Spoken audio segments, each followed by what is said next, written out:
Hello everyone and welcome to Project Morana. We're recording during the day, so it's kind of weird. Everybody's lighting's like nice. Usually we're all like in dark, warm lighting. But welcome to episode 15, where we get to find out what happens when Marie hits Nate in the head with a pan. We've been waiting for a while to know, is Nate okay? Also, just so you're all aware, before we started, Kelly was like, they were like, what's your first aid, Carl? And I was like, what could this be for? And then the answer was good. No, just kidding. It's fine. It's like, what? It's interesting. Is the interesting? thing. Yeah. Sure. Yeah, we are. I just want to say it's been a Are we pleasure. not on episode 15? It's episode 15. You're just pogging. No, okay. I'm just I shocked thought that it's episode 15. only 5 more like- left. Five Yeah. more left. Holy Can I'm you sure guys you believe can that?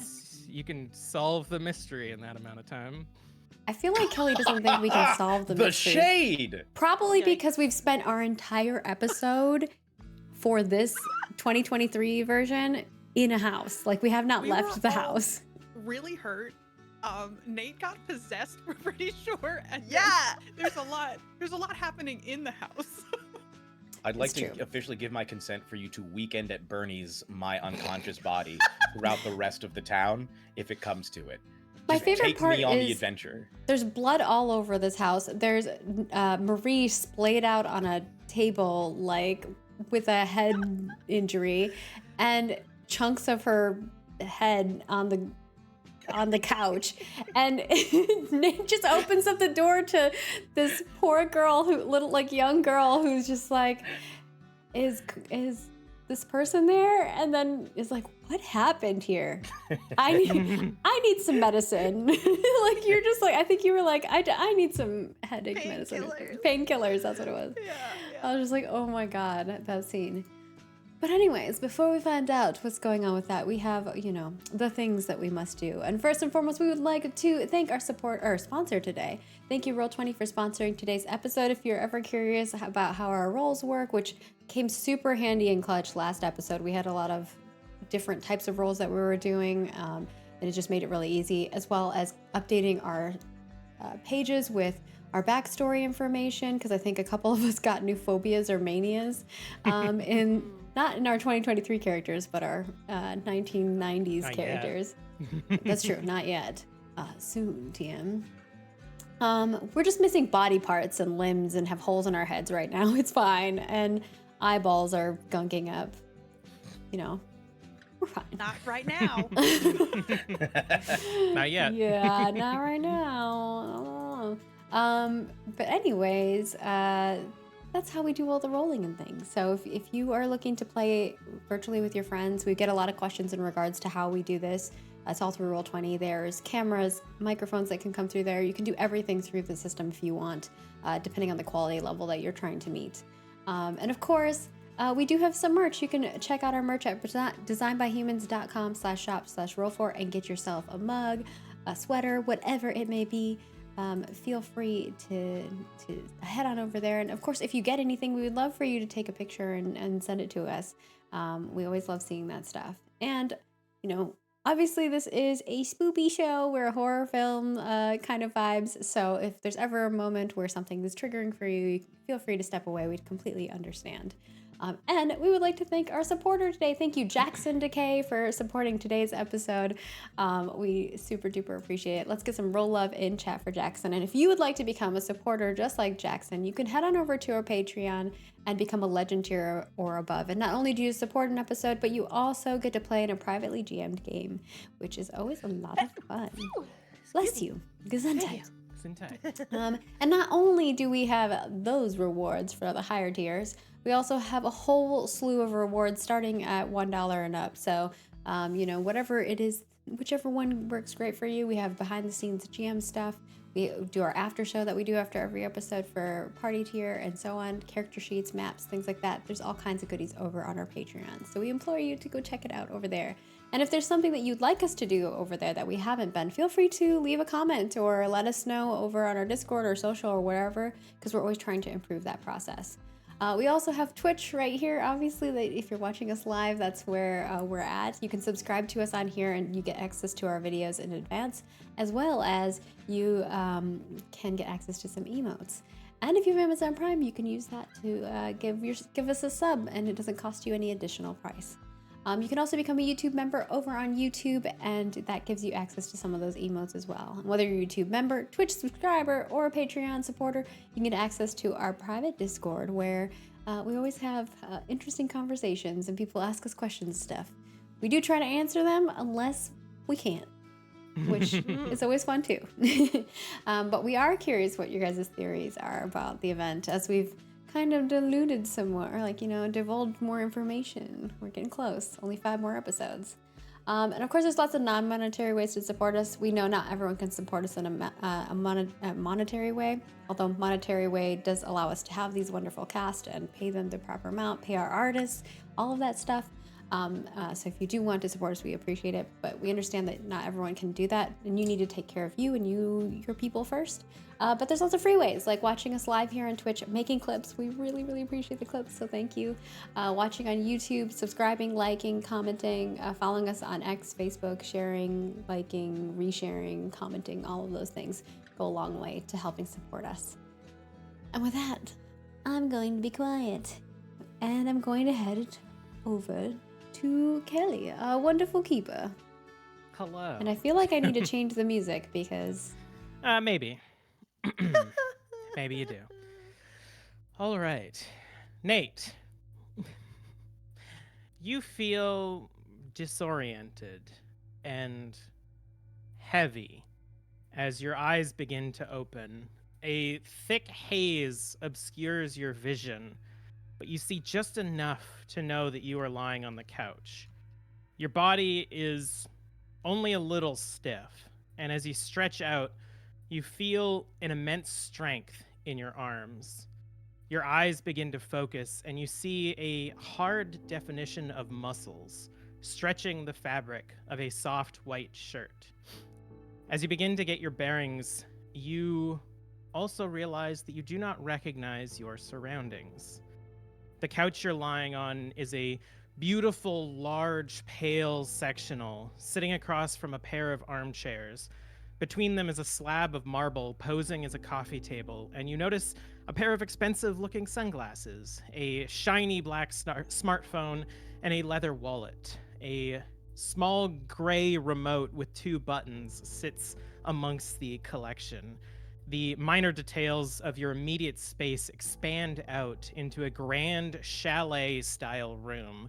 The striking image of log walls cresting at various points, a large polished stone fireplace, an imposing elk head mounted above it, curtained windows that take up most of the walls, and a fully stocked bar.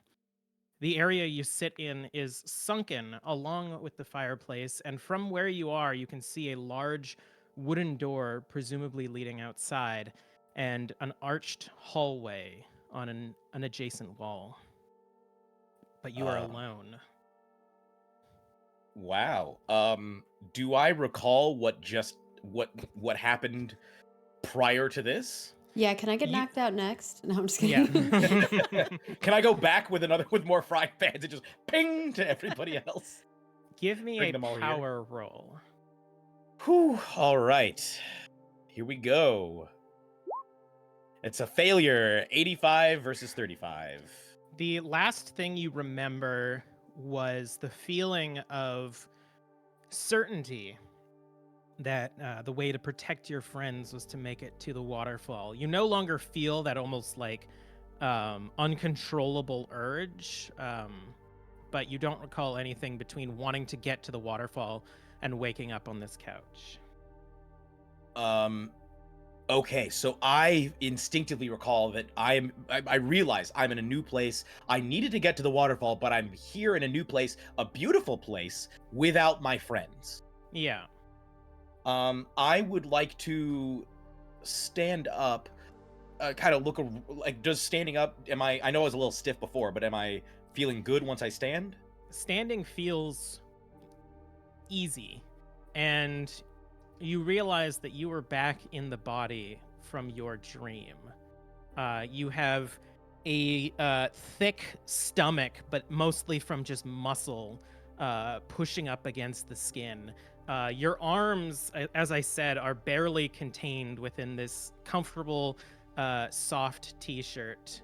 You're wearing nice tan pants that, again, sort of your thighs are sort of like fighting against, and you are fit and strong. As much as I think my normal instinct would be like, dude, I look great. I gotta go see what I look like in the mirror. I think there's like an initial like, I'm back. And then I'm like, oh no, I'm back. I'm gone. My friends. And then I realize, Henry, I would like to start walking through this building. I'm assuming it's like either a house or an apartment. Tentatively calling out, Henry? Henry? Henry, are you there? You don't hear anything, but you do, as you walk around and like call out, it almost like echoes. This like building is so not cavernous, but like wide that your voice sort of like hits up against the logs and bounces back. And as you sort of wander around, you can see down this hallway leads almost to like another building, and there's a bit of like natural light coming in from these windows on the side of the hallway, whereas the room you're in, the curtains are sort of blocking any light coming in. I'm feeling overwhelmed by all of this spaciousness after feeling so claustrophobic, not just in the circumstances I was in, like the house and the town, but like my life before.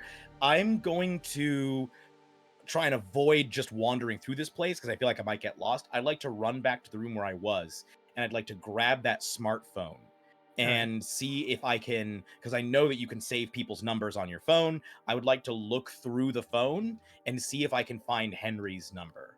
As you pick it up, you even just not knowing smartphones that well, you realize that this is a expensive, top of the line smartphone. And picking it up, responding to that motion, you see a picture of yourself appear on the wallpaper with Henry kissing your cheek, smiling.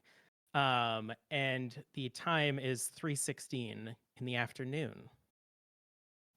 But you are able to unlock it, and just because I'm an asshole, and you've explicitly said multiple times that Nate does not own a smartphone. Let's call this a computer use roll. Oh my God. Come on. I have a 0 in this ability. So here we go. I don't know how I succeed. Here's rolling with a 0. You always get at least a 1 if you. I mean, you always succeed if you get at least 1. 76 versus 0. That's a failure. Let me pick up my own phone and see how it, like a person navigate. Things start like flashing, like apps start to pop up. Like you see like a clock pop up, and then there's like colors start appearing, and you get pictures. Suddenly you're on like a social media site, and you like see all of these like posts of like people. There's like bells with red numbers in the corners. There's it's just disorienting trying to navigate this device. I'm going to be like, okay, house is better. Put this in my pocket, and then I'm gonna go jogging through the. Actually, no, I put it in the pocket, then I take it back out and look at the photo again, and I'm like, damn. Then I put it back away, and then I want to go running through the house, just yelling, Henry! Henry! Anybody! Anybody! I need Henry! And just running through. As you run down the hallway, the moment you crest, you can see these windows opening to the outside, and calling out. You again don't hear anything, but outside you can see that it is lovely and sunny. You appear to be on the side of a mountain overlooking a blue lake with an island in the middle. The coniferous trees outside are slowly swaying with gentle breeze. And you can actually see that you're standing on a walkway on the second floor, overlooking what appears to be a well-maintained cement driveway with like meticulously decorated gardens and stone walls surrounding it, almost in a natural sort of wave appearance. Each separate building, the one that you're coming from and the one that you were going to, is connected by this walkway, and you can see the edges of balconies on each one. You can spot on the balcony of the building that you were just coming from a man, very well dressed, wearing an off-white turtleneck sweater, pale blue pants, and brown slip-on shoes.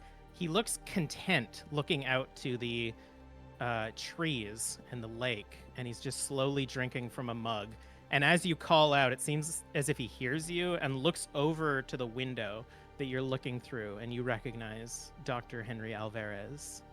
I go running, trying to find a way into the area where he is. Like, I think I run up to the glass, like, Henry, come over here. I need you, Henry. He like points back to the building. I go running back into the building and try and find my way towards this guy. There is a door that you had seen getting up that presumably leads outside. It's a large wooden door. All right. I throw open the door, charge in. Henry, you're here.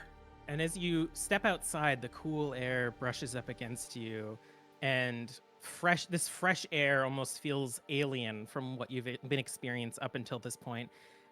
You see Henry turn around and look confused and concerned, and you can hear a waterfall off in the distance. Hey, sleepyhead. You all right? You still jet lagged? Henry, I don't know how to explain what's happening right now. You look great. Can I shouldn't be here. I'm not me. I'm a different me. This isn't. All right, slow down. Samuel. Slow down. What are Do you you know trying to Samuel? Dr. Samuel? Yeah? Yes. He needs us. He's with my friends, and he needs us. He needs us to go to. Everything's fine. I don't think Samuel's with your friends. He's fine. Now, who are you talking about? No. He's with. I'm trying to. We just saw him coming into town. I said hi. Town? Yeah. And like I said, I think my brain starts like town, big lake, island, out with a bunch of coniferous trees, waterfall. Are we in Morana? Are we in Lake Morana? Yeah. We need to go to the waterfall. We can, but we right now we need to go to the waterfall. Wait. We're supposed to meet Ben and Andy when they get here. We can't be off. Ben and Andy are coming here? Okay, you need to settle down. I don't know what dream you had, but we're here. Remember, Ben invited us. I take out my phone and I hand it to him. I say, I need you to make a call for me. Please? Okay. Who am I calling? Are Ben and Andy coming together? Yeah, Ben went to Edmonton to pick up Andy, to drive him here. He'd never been here before. What about Marie? Marie and Laura, they're flying in tonight with Carl. They had to work. Okay. Could you call Ben? Sure. And he sort of looks at the phone and smiles and unlocks it, and then seems to scroll through for a while and hits dial and holds it up to his head. Can I look at what he's doing to try and understand how to use this phone? Spot hidden. Okay. Spot hidden. I have a 35. Let's see how it goes. So 13 versus 35. Hard success, baby. Yeah. He clicks the button that looks like a phone. And then scrolled through a list of people when he clicked that button. And you see Ben labeled. You probably see Andy before that, and the phone rings for a while, and he thinks and keeps ringing, and then they must be driving too close to the mountains. They probably don't have reception, or Ben didn't pick up. They're in the car right now. Can I ask you, GM? Nate has been told that the paintings are maybe dangerous, right? That's something that Nate has been told, that like we might need to destroy the paintings. Yeah, Marie mentioned Mhm. basically the entire vision. Yeah, I would like to look. I think about this. Okay, I have no message. Ben's not picking up. I'll ask. Do we have a painting from Ben? Did Ben give us a painting? Yeah, but it's back in New York. Do we have two homes? Oh my god. This is Ben's. Ben invited us out to the cottage. Remember? It's spring. This is a cottage? I mean, yeah, I would call this more of an estate, but listen, this is what you get when you have rich friends, honey. Can we call Marie? Sure. She's probably working, or yeah, we can, and like swipes Okay, through. thank you.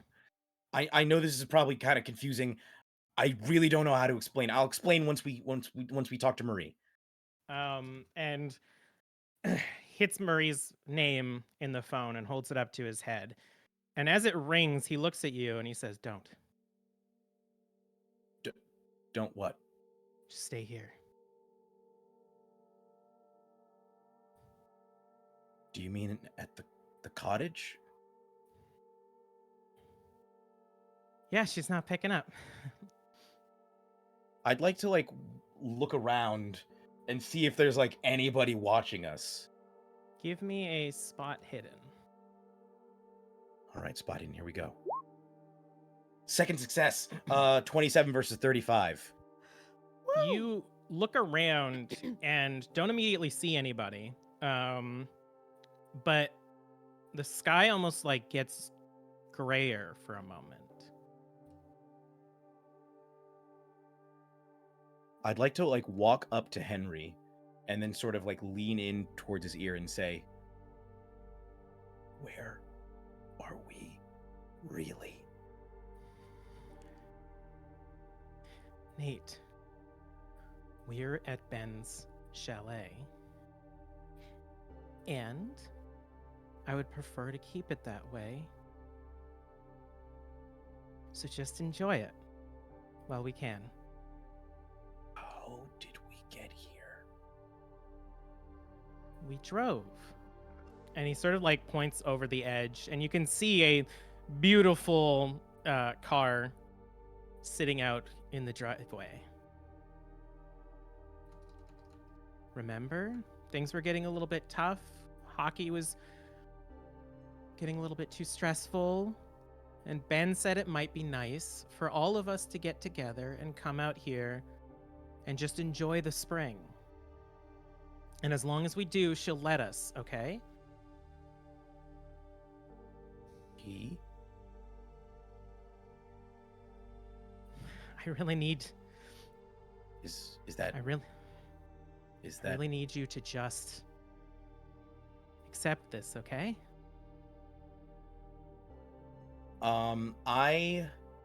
Can I feel any of that confidence still, or do I just still have that impetus like, hey, you should probably go to the waterfall, but not like in a strong drive? None of the compulsion that you felt is there anymore. You remember the feeling, and you remember it being sudden.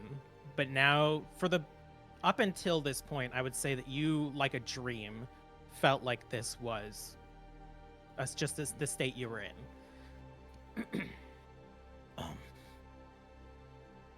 I don't want to ruin anything. I just want to know. What's her name?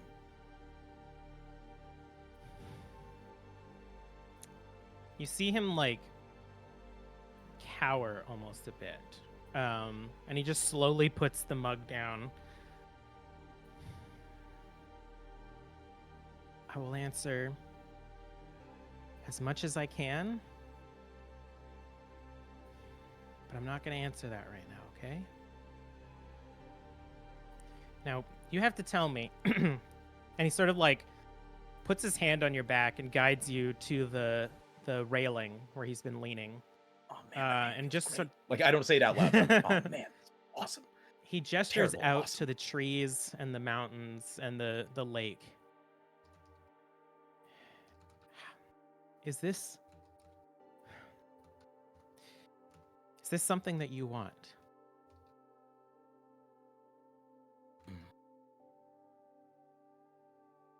Well, yes, but it's not all I want.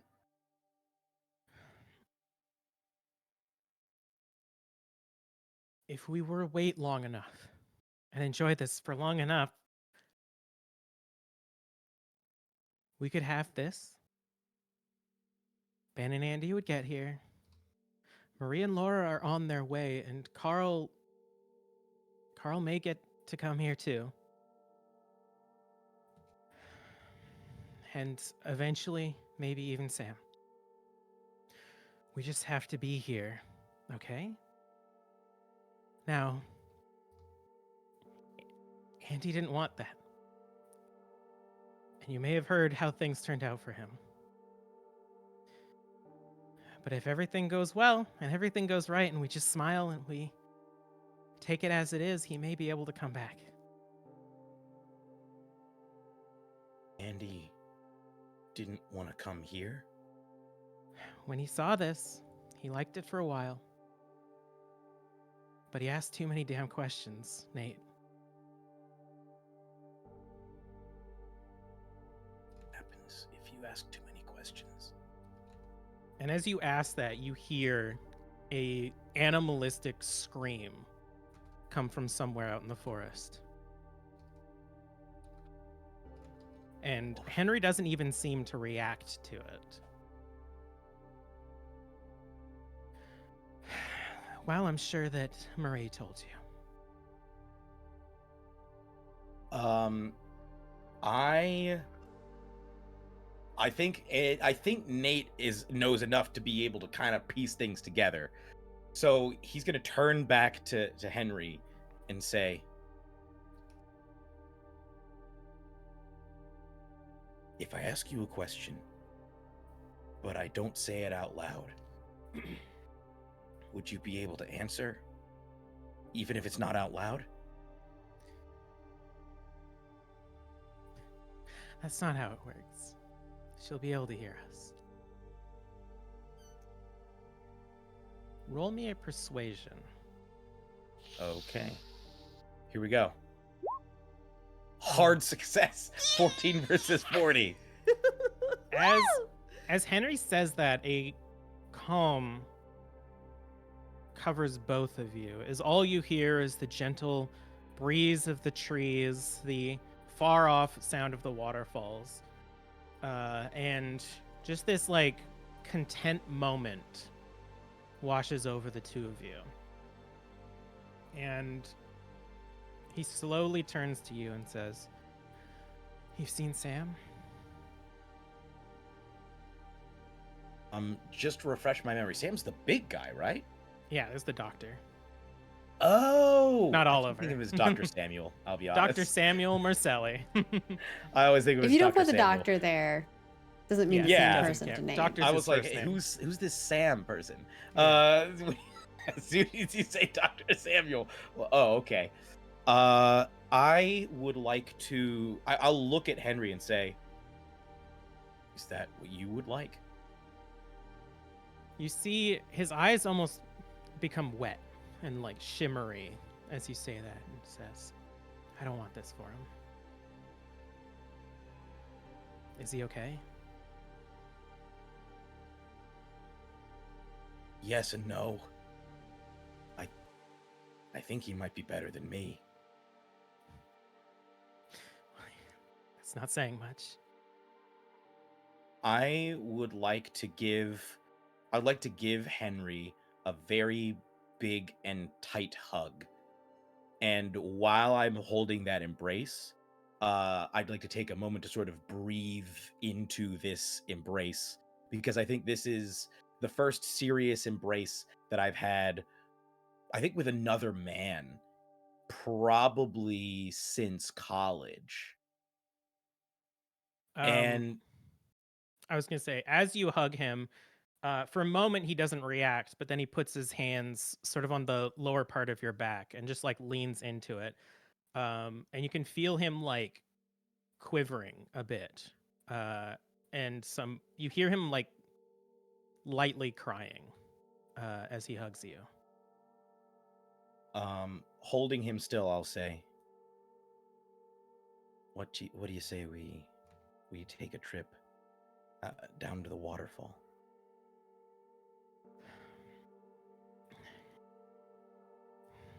If we go down there, I don't know if we'll come back.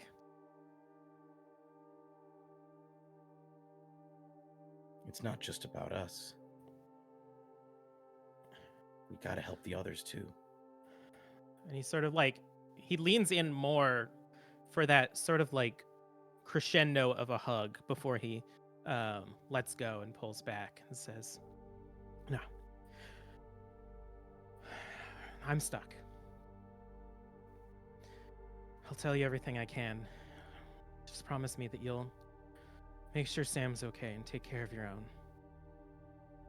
I don't know how long I'm gonna have, but anything you need to know, I'll tell you." And as he says that, a drop of snow lands on his face, and you can see that slowly snow begins to fall. What do you want? What do you need?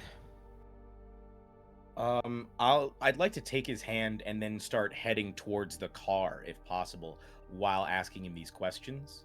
He'll come. Okay. As we're going, I'll say, the waterfall, is it good? Will it help? That's that's where she is. She, the goddess? Yeah. No. Yes. Sorry. It's been a while. I've been here for a bit. The witch, is she with the goddess? Oh, a witch? On the island? I never met her. She's helping the kids, I think. Liam was here for a little bit. He mentioned her. Liam was here? Yeah.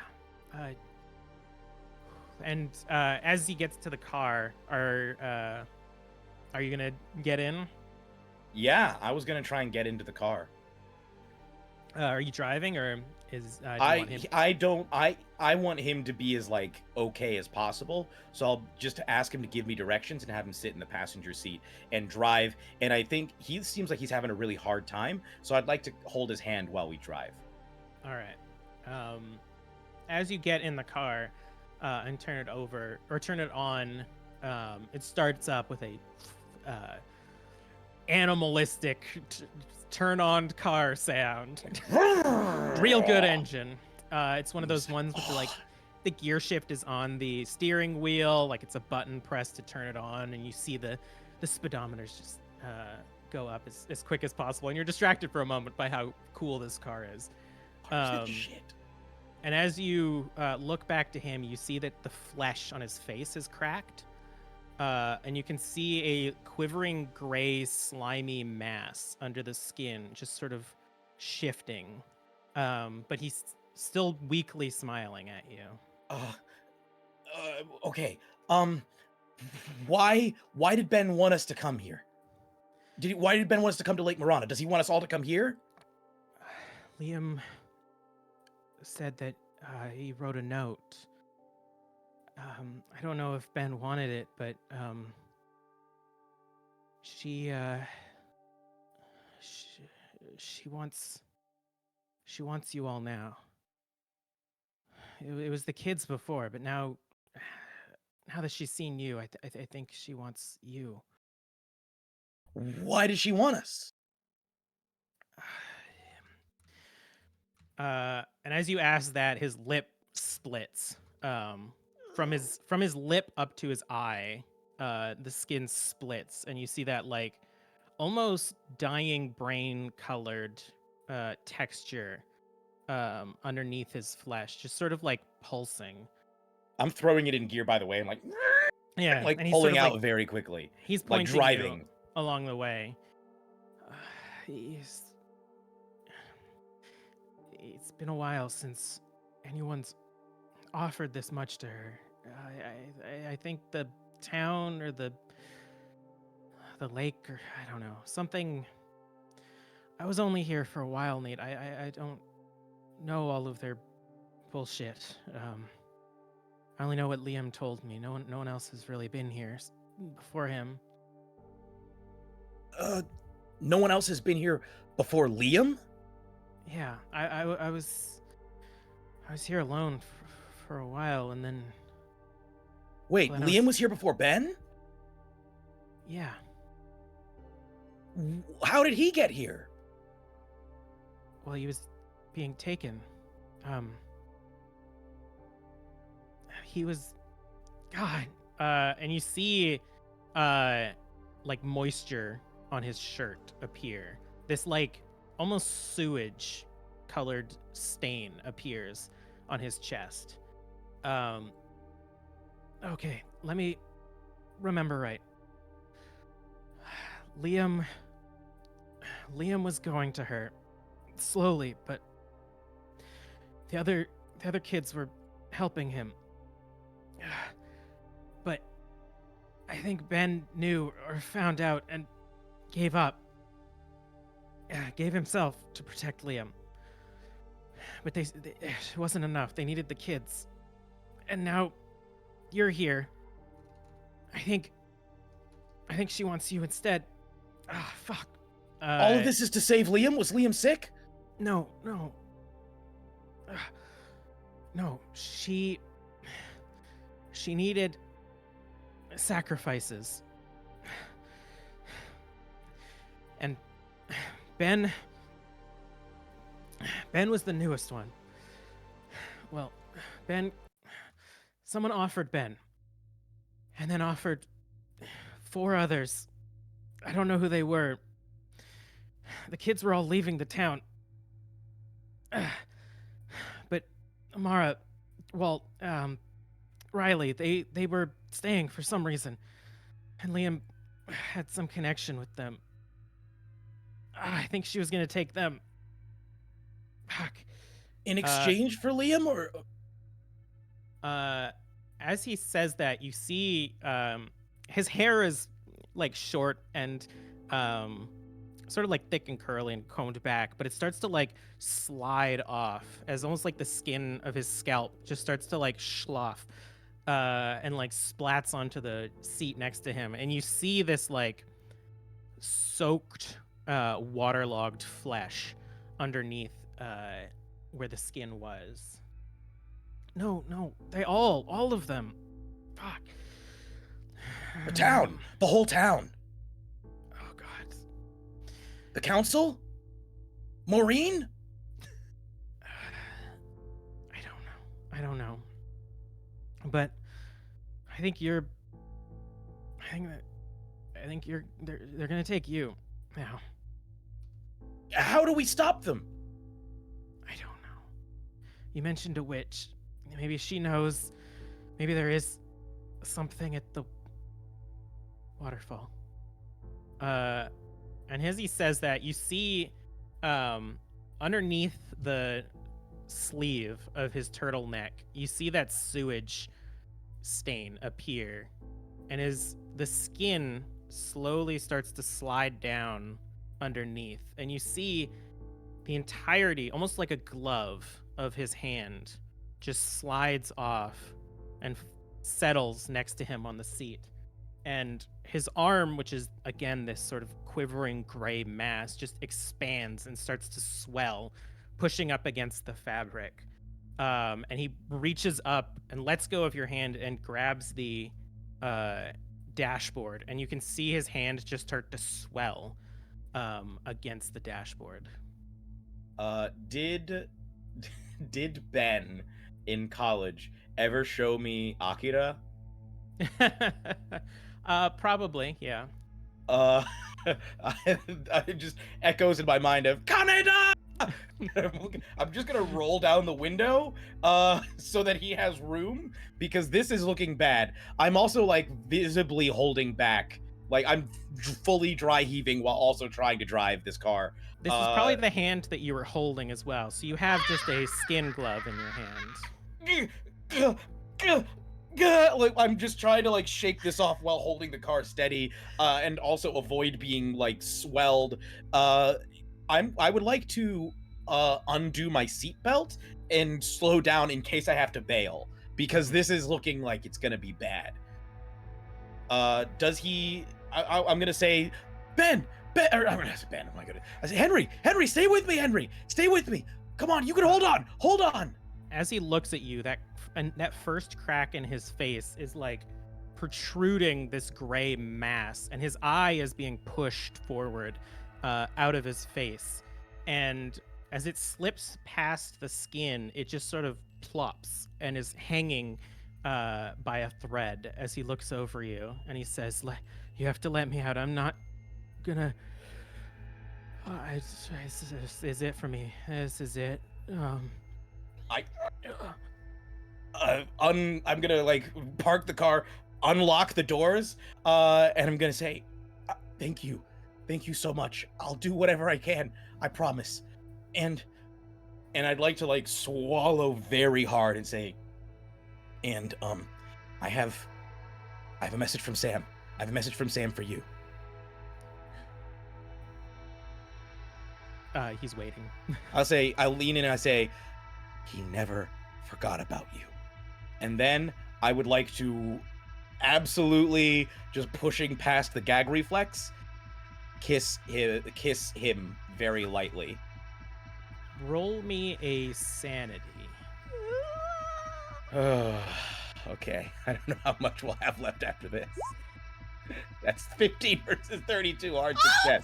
What are are the your odds? hard successes today? Literally, like almost 3 in a row. 4 in a row. I've had 4 successes in a row, 3 of which have been hard. This That's story. wild.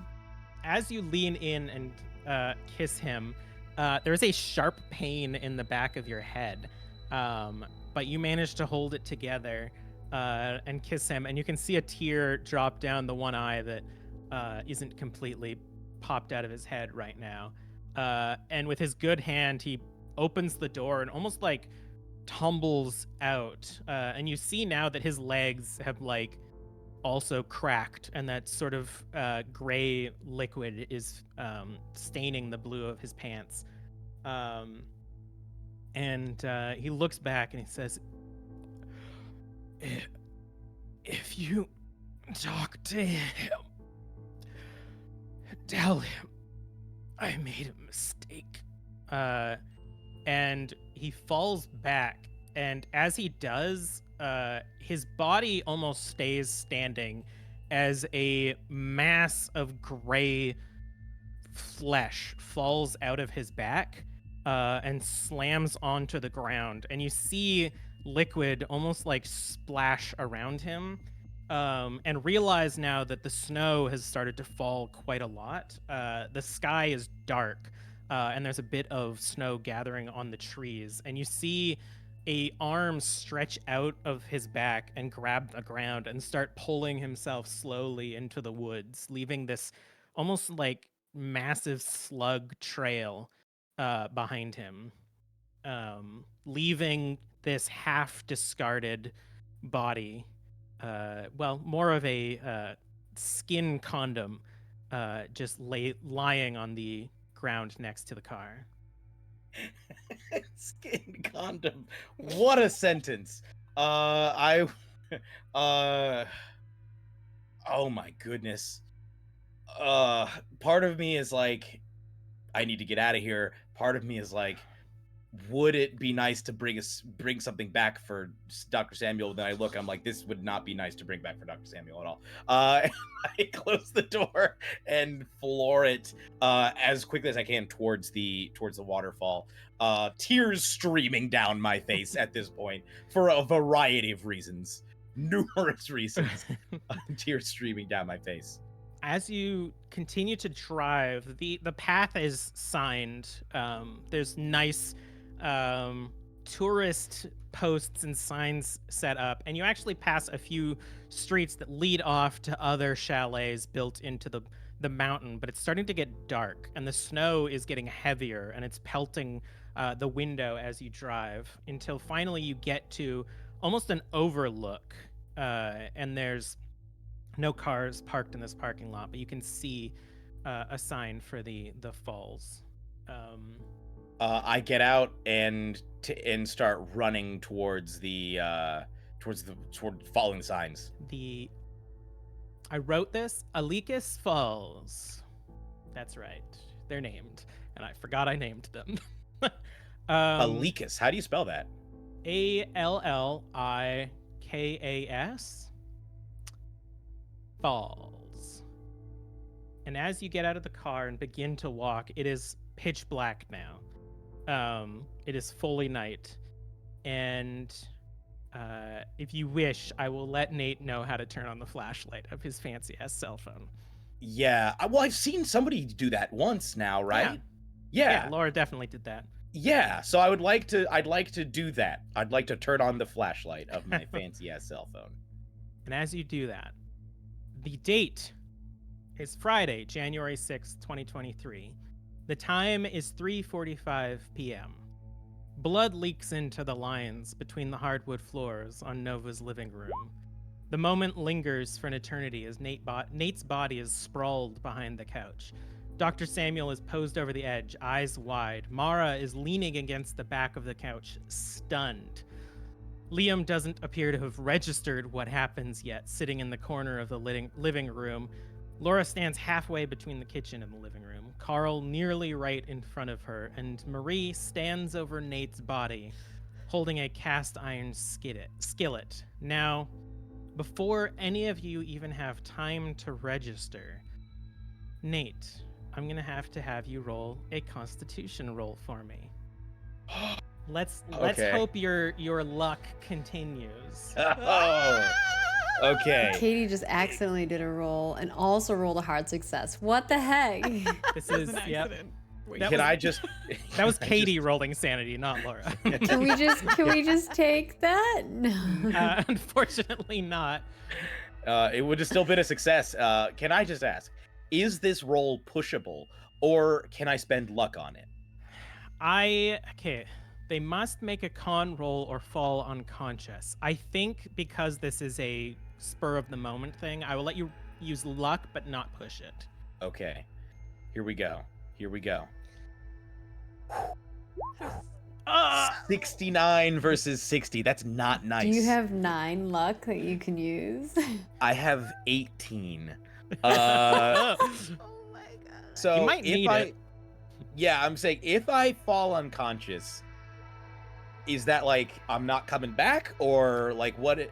You have two. I mean, okay. Above table, you have 2 doctors in the room, and the falling unconscious doesn't mean you're dead, but so if you, It could lead to death. Metagaming wise, you could save your luck, and Samuel and Carl could save If you trust us. Okay. Is this something that like Nate is on some level aware of happening? No, not even a little bit. Okay. Then, because I think under the circumstances, I would probably save the luck and fall unconscious, unless Nate is like, oh, I have a choice of whether I go unconscious. No. And then, yeah, okay, then I'm going to accept those results and try and retain some luck just in case for All right. later. So, I'm putting my life in your hands, literally. I don't know if you want to do that either, so. Carl and Sam, please. in this moment, then again, the one that seems to linger. I mean, Carl's immediate reaction was, "Mom," and then it ran to Nate's side. Nate starts seizing, and Samuel leaps forward over the couch to get to Nate and turns to you. Dr. Wilson, hold him up. Turn him to his side. Okay, Carl does so.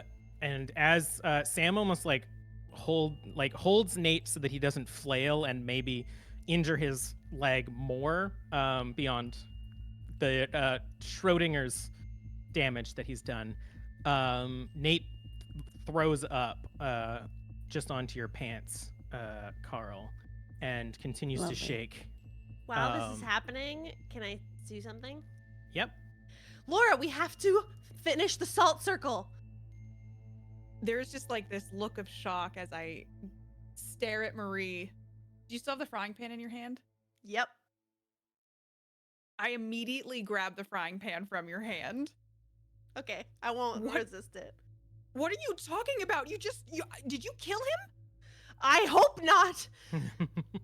I you throw see- the frying pan on the ground.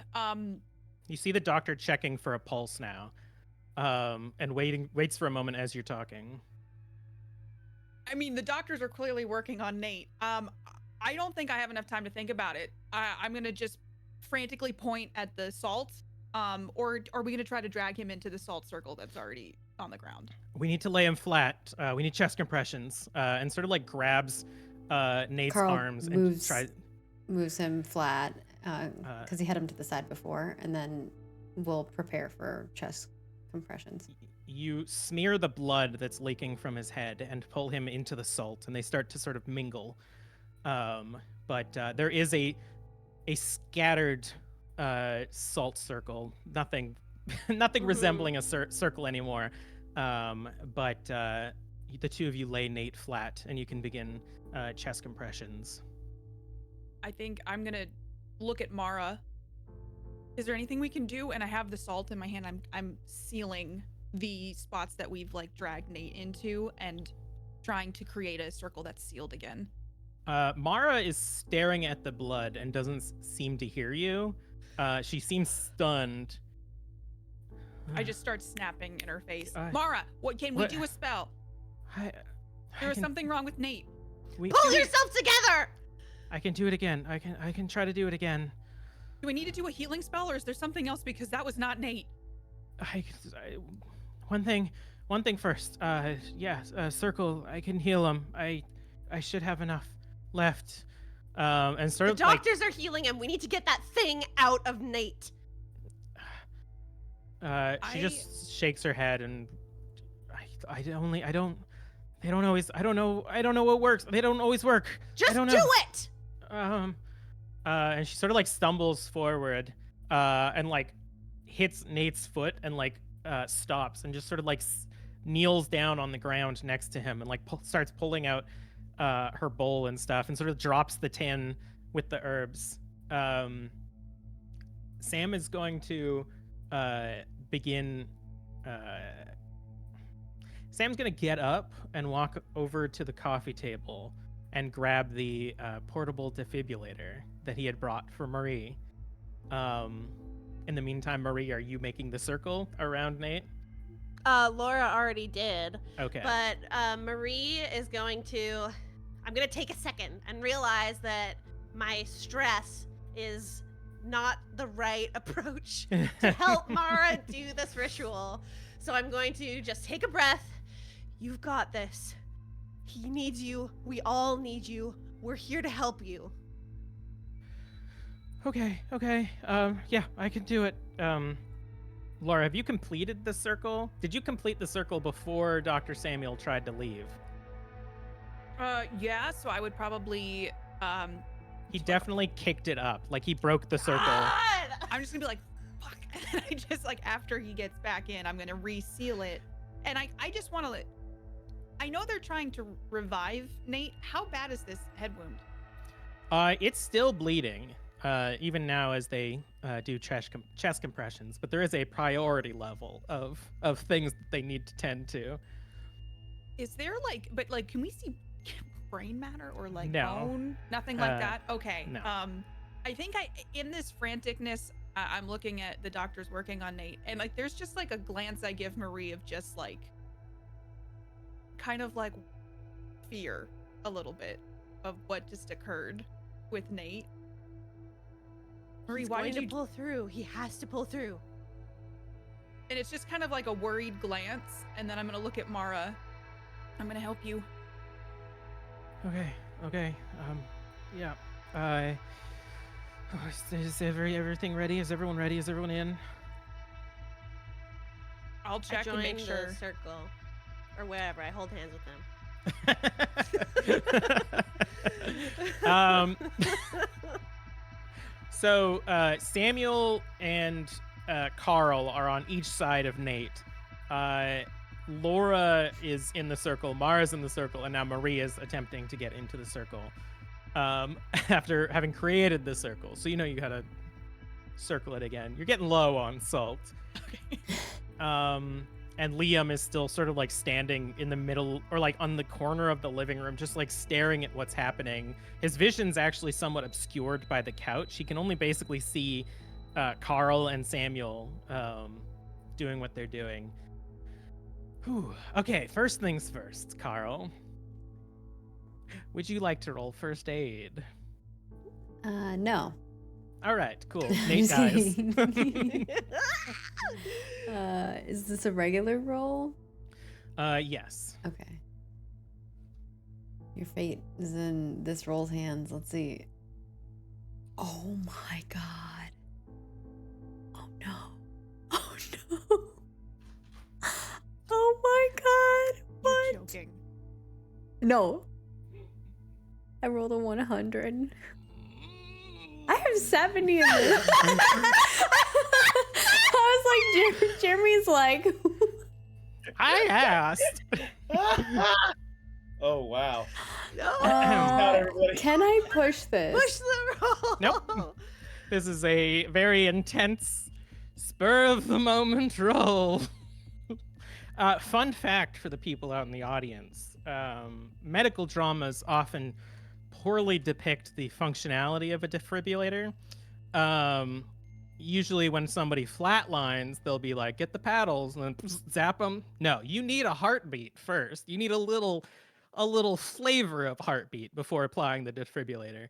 That is not present in this moment. And Nate, you are walking along the somewhat natural, somewhat sort of tourist-ized hiking path leading to the falls. I'd like to clarify. I'm sprinting as much as I Yes. can. I'm not walking. I'm full dead sprint to try to get there as quickly as possible. Give me a dexterity then. Okay, here we go. That is a 62 versus 65, a success. I have rolled, Nice. I think, nothing but successes in this. Don't jinx it, bro. I just rolled 100 to defibrillator you.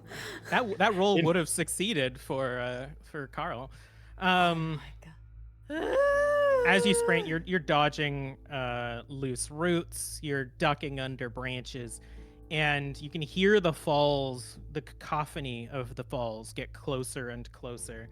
But then the snow continues to fall, and a chill comes over you as you're only wearing a t-shirt and fanciful khakis. And you begin to get cold. Extremely cold.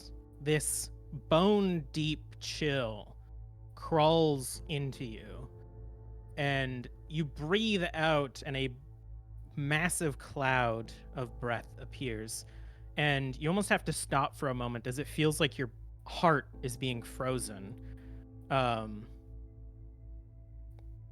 you manage to get your bearings again, and you hear an animalistic cry out in the woods. I would like. Is it the same one I heard before? Does it sound like that same shriek I heard before? Yeah. The one that when you asked about Andy. I'd like to call out to it. Andy! Andy, is that you? You hear silence and then cracking of trees off in Of the trees. distance. Not Yeah. of branches, of trees. Of trees out in the distance. I'd like to take off running again. All right. It's important clarification. trees, not bridges. I start sprinting as fast as I can, given the circumstances. Mm-hmm. And it is far off and distant. The cry that you had heard was echoing across the woods, and the tree cracking also was similarly far. And I mention was because it does sound like it is getting closer. But you eventually make it to the top of the falls, where a bridge has sort of been built across the top, an overlook that you can see down. The falls have actually frozen. And the moment you notice that, the sound stops. And all you hear is the cracking of wood out in the distance. Morana? Goddess, is it you? Are you here? No answer. I start thinking through other things that have been said. I think I'm gonna pause for a moment and say, Matilda? No answer. Are- The sound of the trees gets closer. Is there... How... Does it seem like there is some way for me to get from this bridge onto the falls themselves? I know I'm on a bridge right now. Obviously, jumping is just... I die. Is it possible to, like, run and then either get onto the shoreline and then climb, or some sort of structure by which I might be able to get onto them? So the way that the bridge is built, almost where the falls, where the river meets the edge of the cliff and goes over the falls, just at that crux is where the bridge was built. So you could theoretically get off the bridge and walk around onto the now frozen river. Okay, I would like to do that. And as you turn and start walking off of the bridge, you see two yellow glints on the path that you had just come from. I would like to, without turning away from this, just sort of like side climb over, like sort like glancing, but sort of as if you would handle a bear, like to see if there's a charge. I imagine I've lived in Canada for a long time. I presume I've gone on a school camping trip or something and have heard bear protocol in terms of if you would happen to encounter a bear. So I think I'm gonna give like a whoa bear, whoa bear, hey, and like sort of talk to it. Hey bear, I'm getting out of your way, bear, and just sort of climb. I don't think this is a bear. I'd like to clarify, but I'm just trying to like maintain and move slowly. No sudden moves, no challenge, just sort of like moving as carefully but still steadily and quickly as I can towards the waterfall. Roll me a fast talk. Okay. All right. Here we go. It's a 72 versus 15. Oh my god. That's a failure.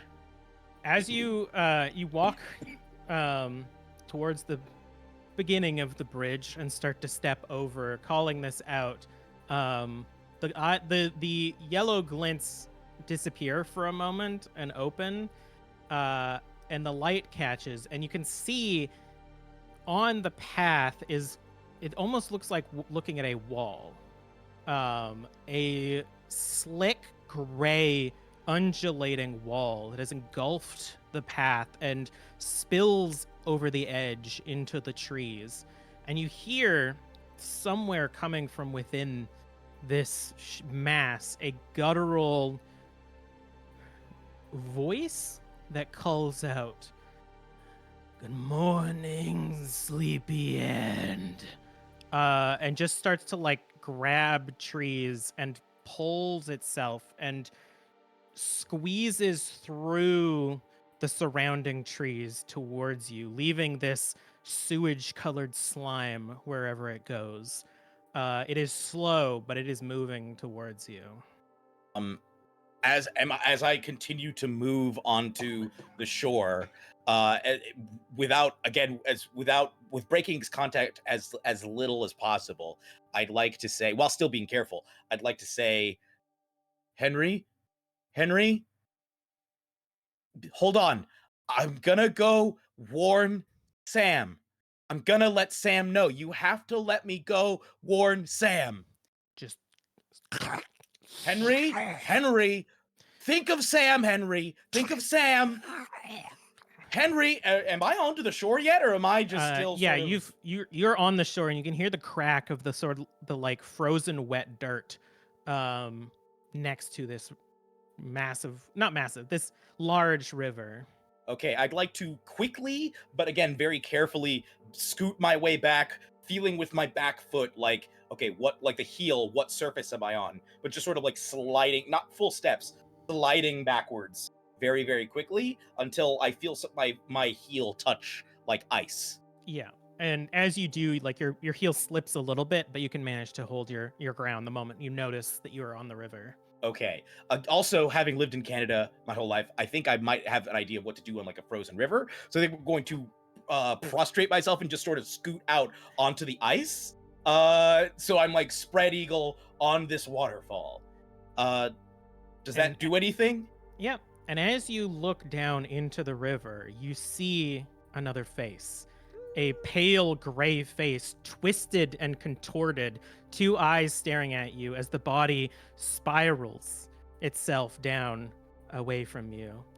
And we're going to go back to Nova's place as Aunt Carl, you are doing chest compressions as all of this chaos is happening around you, and your training kicks in just to keep going until either someone calls stop or you hear the machines have been running for too long. And Samuel is all right. All of you have set up the ritual. Those of you doing the ritual. The circle is formed, and Mara will begin performing the ritual. She pulls out the tin that she sort of dropped and picks it up with the bowl and pours it in and pulls out the lighter, and you can see her hand is like shaking as she tries to flick the lighter on. And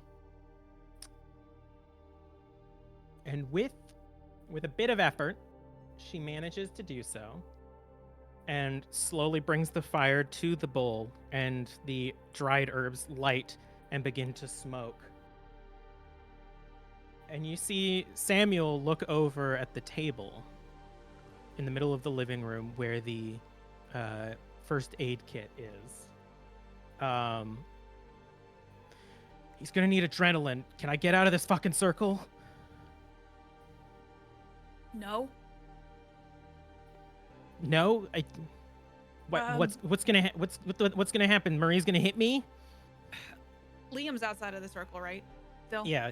Oh, good idea. I'm gonna like, Liam, grab that, and then I'm gonna do what I saw Mara do, which is like I think I remember her opening it so that you can receive an item and then reseal the circle again.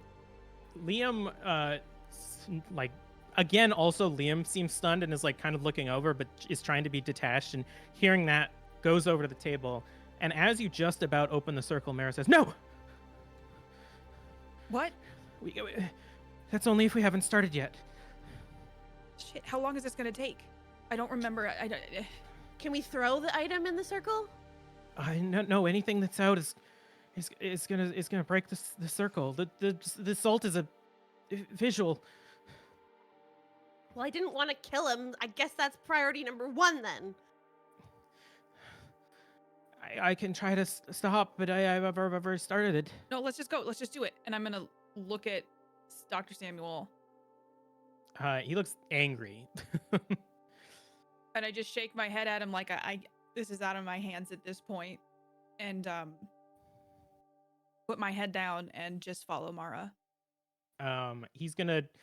He like is looking between Liam, you, and the first aid kit. And Mara will begin reciting the chant. One sec, I had it. Oh god, I lost it again. Hey, do you remember the chant? Anyone remember the chant, class? I couldn't get it right the first With time. these herbs 3. I forget what episode. I had it written down in the wrong episode and was calling from Episode that. 13, I believe. anyways, she's going to expertly start. It was with this spell, with this herbs 3, I allowed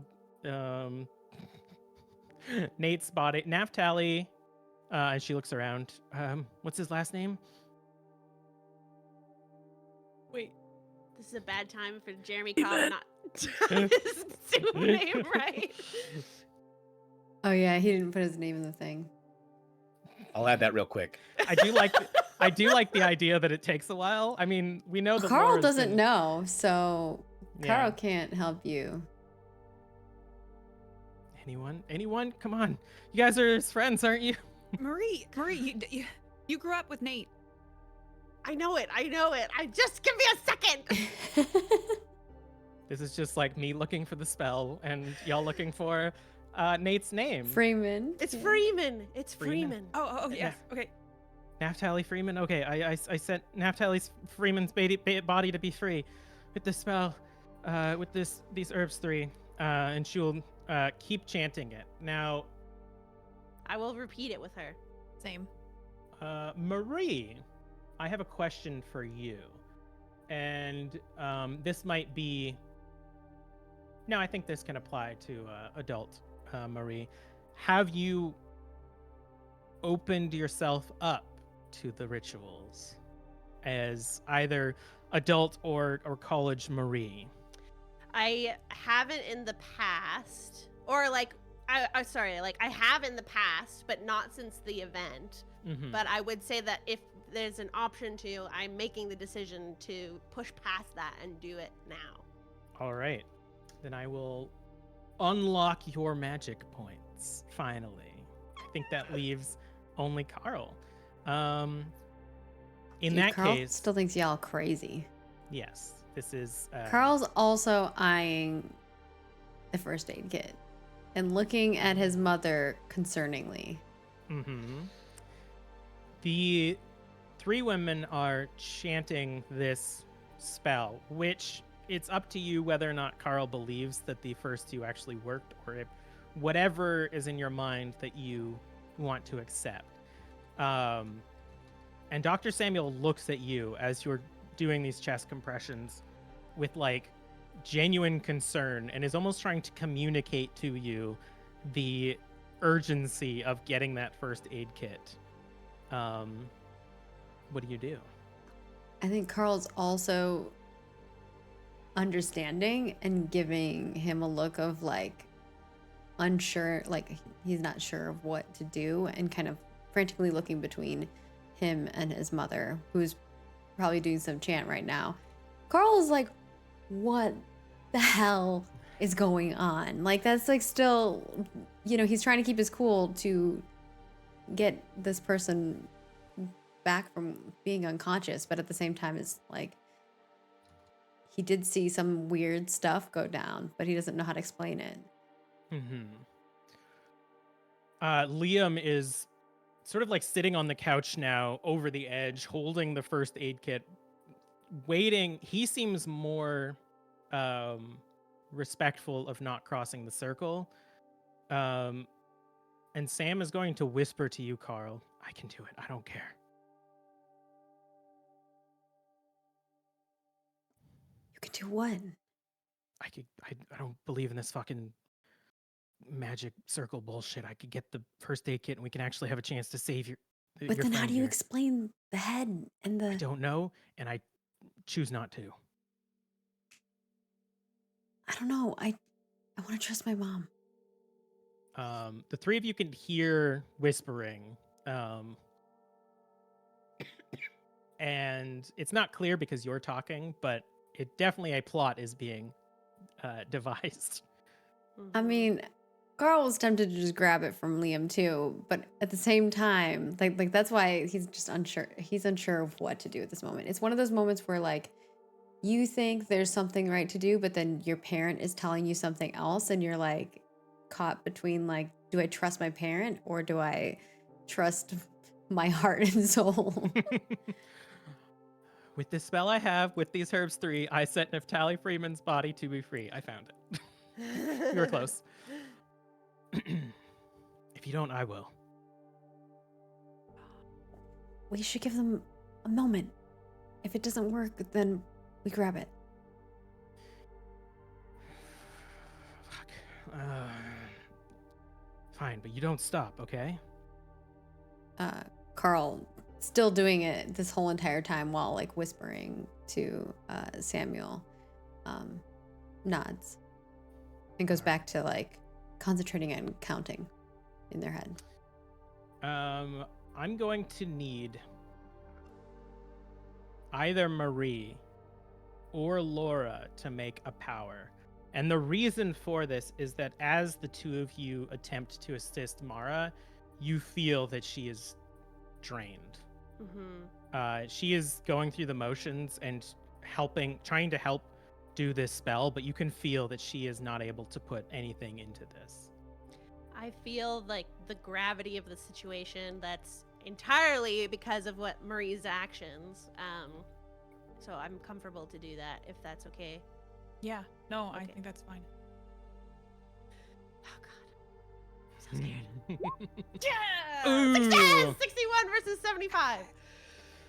I can't stop shouting. The 100 killed me. I was like, no. And then Katie's like, that's not real. I was like, I mean, it didn't it's kill real. you. Ugh, brutal. You begin chanting alongside and start feeling like a draw from yourself, something that you didn't feel when you were getting the spell cast on you. And Laura, you don't feel, feel a similar effect to when you cast yours. You are beginning to get a bit drained as well. And so how much, I will remind you that 12 magic is required to cast this spell. So how much are each of you going to put in? I can put all of it. I have 15. All right. How many does Laura have left? I got one back because an hour passed. So, is that correct, Kelly? Yes.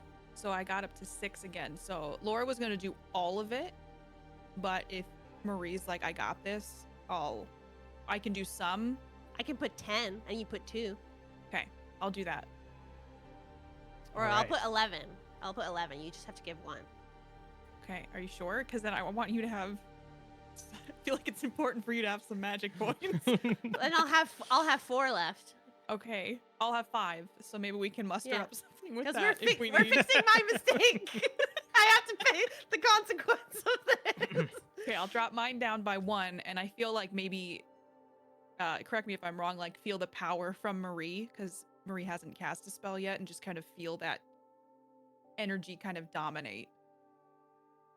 Definitely, yes. And Marie, as I said, there's almost like this pull, and you feel yourself become exhausted as this spell goes on, and the smoke billowing up fills your nostrils, and it feels like something is working.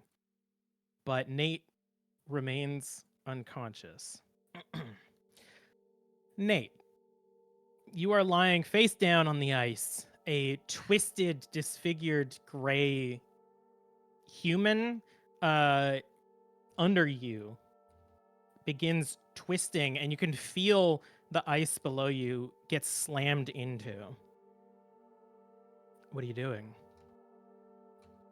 Can I make out who this human is?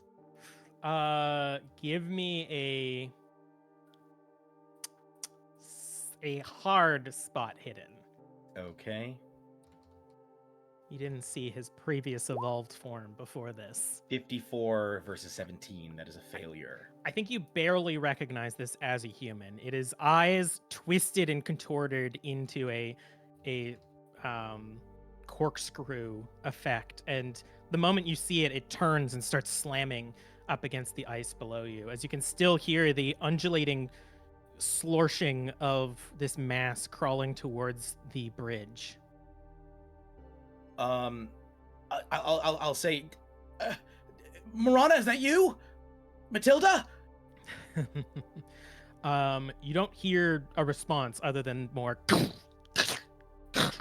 as the ice begins to crack. Okay, so do I recall reaching out to something and feeling the power, or do I just remember feeling the power? You recall something responding when you prayed, telling you to get to the waterfall. Okay, then I'm gonna pray again, and I'm gonna say, I'm at the waterfall. Somebody told me to go to the waterfall. I'm at the waterfall. I have to help my friends, please. If you're out there, anyone out there, please help me help my friends. Help me get back to my friends. Give me a power roll. 64 versus 35. Am I able to push this at all? I will say you can push this if you ignore the oncoming creatures.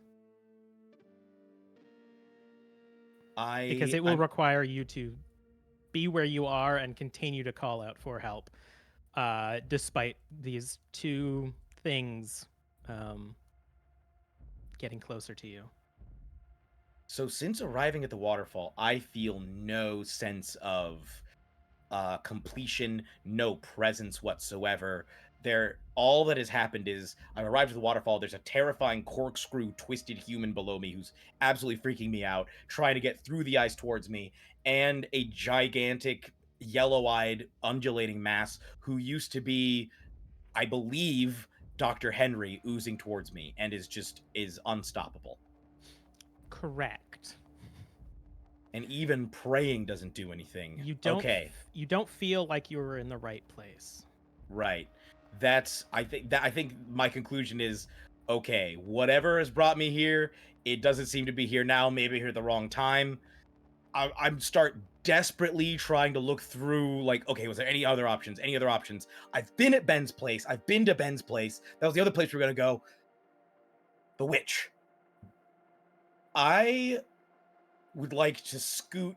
How if I were to slide down this waterfall, how bad of a drop does that look like? On a good day, spring, summer, maybe fun little leap down the waterfall, landing in a pool below. Frozen ice waterfall, looking at severe injury. Okay, then I'm going to slide myself. I'd like to sort of glance up and see where that undulating mass is as I start sliding myself hurriedly backwards off the ice. It is about 5 feet from the base of the bridge, and like you see a long, swollen hand sort of sideways grab onto the first post of the railing and begins like pulling itself. It looks. It almost has. Have you ever pulled out a clog from your sink? Oh, I know what you're describing. I have not, Yeah. but I've seen it. Yeah, it's not good. It is that on a massive scale, pulling itself through the darkness towards you.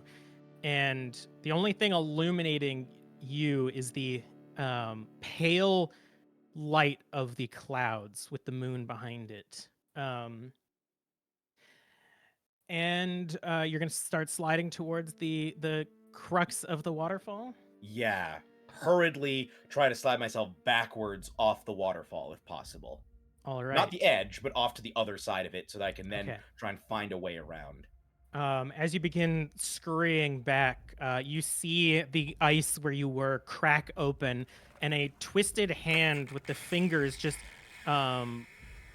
corkscrewing around each other reaches through and begins tearing and shredding the ice. Give me a dexterity.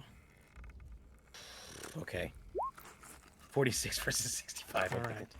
All right.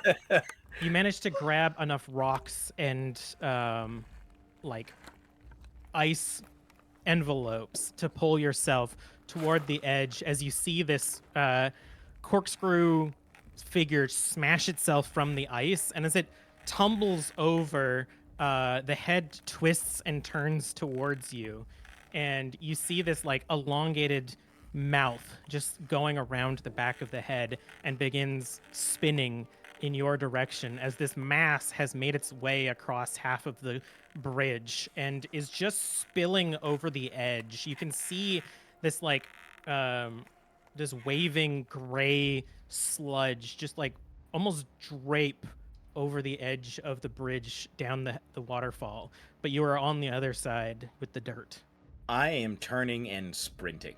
I am calling on all of my old and current athleticism to sprint through these woods as fast as I can in a way that gets me. I'm hoping that I can get far enough away from these two to loop back around and maybe cross down towards, whether I need to cross back over the river or just follow the river to the lake. Whatever it is, I need to get to this lake, and I'm gonna start heading as fast as I can towards so I can get on like lower ground and start heading towards the lake. You sprint into the unknown of the path that leads into this wood. Unclear on whether it goes down the hill or what, but the chanting continues in Nova's home, and the blood stops leaking, and you can feel that the power of this spell has reached its crescendo, and the body of Nate appears less gaunt and shriveled, but yet he continues. Still doesn't move. Sam continues to look between you, Carl, and Liam holding this first aid kit. So, did it work? Carl's gonna listen and check for falls. Still nothing. And your mother at this point is barely keeping herself up as whatever has just happened has nearly drained her. But I can tell he looks less. Yes.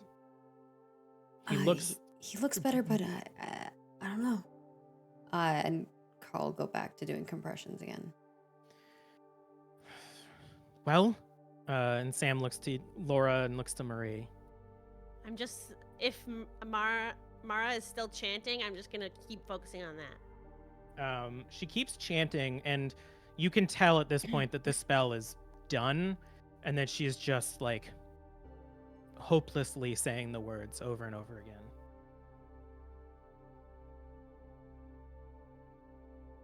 Did you say hopelessly? In her mind, yeah. You can tell that she's sort of just like under her breath now saying it and nodding back and forth. Then I'm going to start, when I notice that kind of trailing off, I'm going to start saying it louder and with more confidence. And I'm going to kind of take over and start repeating and setting the pace. And if I need to, I'm going to put some more magic points into this. As you do that, Laura. You don't feel that pool anymore. And you can see now that the herbs have fully burnt out and the smoke is not rising anymore. And Sam, seeing the two of you attempting this and looking between Mara and the two of you, fuck it, and reaches his hand out of the circle. And Liam puts the first aid kit in his hand and he pulls it in. Nothing. All right. And opens the first aid kit and pulls out a syringe. And is going to look at you, Carl. Here's hoping. And sort of pushes your hand back as he Carl jabs moves out the way and nods. Syringe into Nate's heart. And fills it with adrenaline. And pulls it out and haphazardly throws the syringe out of the circle. All right, go back. Carl nods and continues. He waits there as the three of you are still chanting and puts his finger on Nate's neck. All right, stop.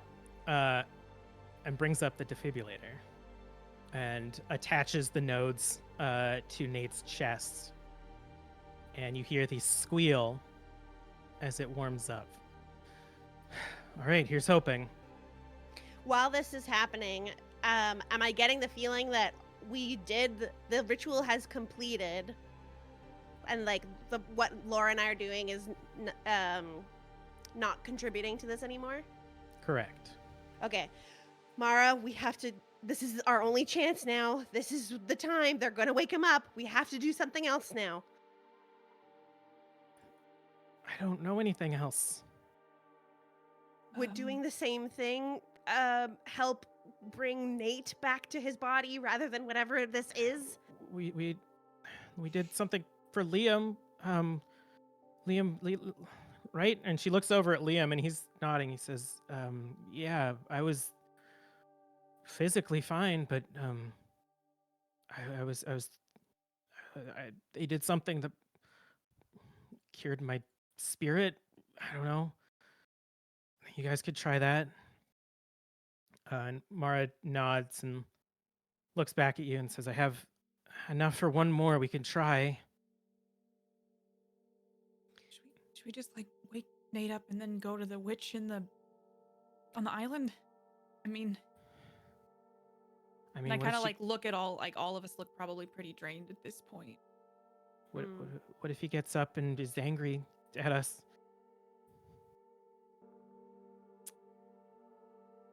I like to think that Nate is in there still somewhere. But I'm also like, there's a little bit of hopelessness in Laura's voice because like he hasn't woken up yet. And you hear as the defibrillator goes off, and Nate's body like rumbles, and Sam checks his pulse, and you hear the as the defibrillator starts powering up again. I think we should try. And then we can go to the witch after.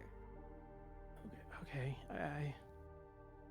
But I'm the one that I acted impulsively with the pan. If you don't think this is a good idea, then I'm happy to follow your lead, Laura.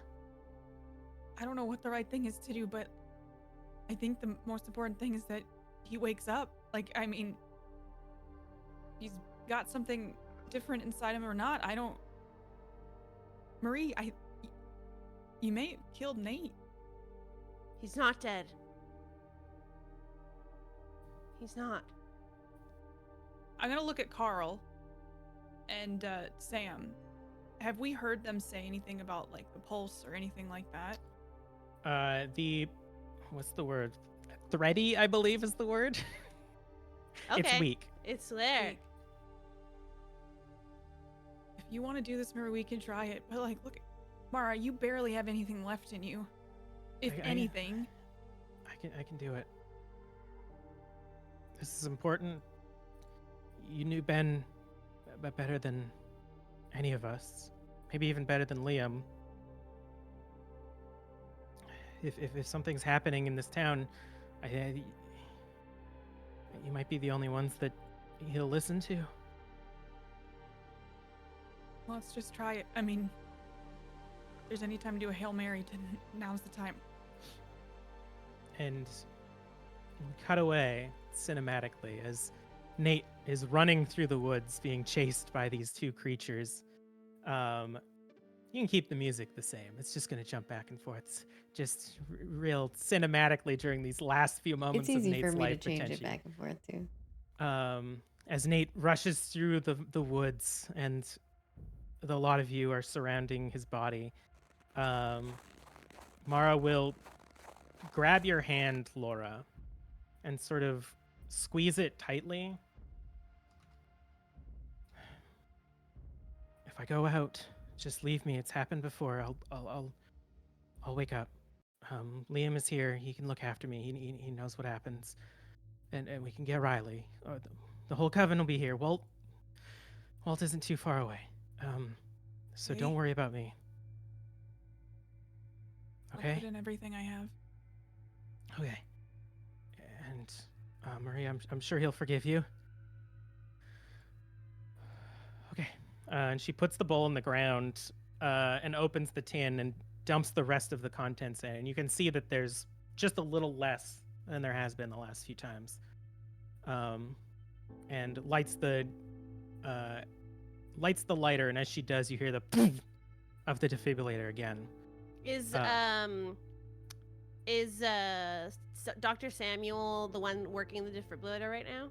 Yeah. And what's Carl doing?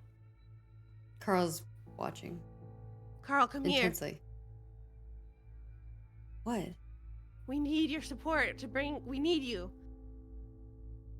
I gotta help Sam. Okay. She lights the herbs, and the smoke begins to rise. And she sort of like, she preps herself and instinctively grabs your hand again, Laura. And while looking at Nate, you can feel this like shaking grip in your hand, almost like she's trying to settle herself. I try to steady, like I'm shaking a bit too, but probably not as much as Mara is, and I try to do that thing that's like trying to be the rock in a situation where you can sense everybody's unnerved. And so I try to like steadfastly grab Mara's hand, and while it's shaking, squeeze it, but not hard enough for it to hurt, but enough to kind of give strength, and then do that with Marie's hand as well. I do. With this spell I have, with these herbs 3, With these herbs I set 3, Naphtali Freeman's mind to be free. Freeman's mind to be free. And Sam checks the pulse again, and then you hear the. Carl And- grabs Nate's hand and is like checking pulse. And just like under his breath is just like, come on, Nate. Come on. And Nate, you roll me one last dexterity. All right. 48 versus 65, a success.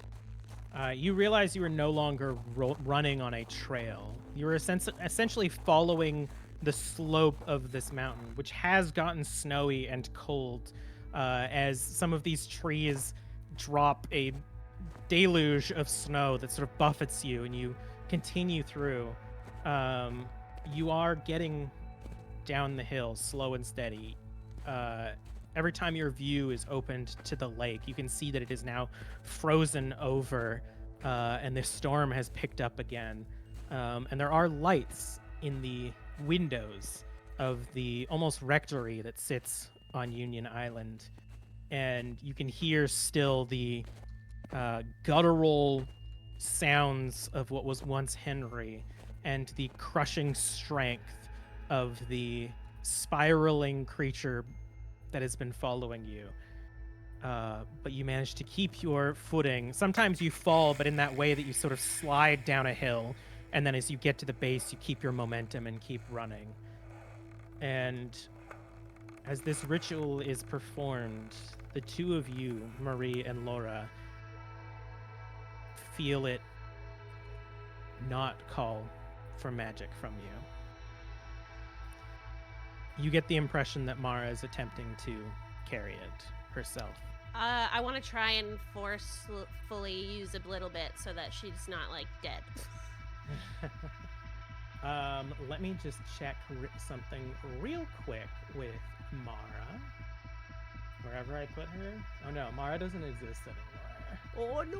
Oh, well, Oh, there it is. spoilers. I found it. Oof, God.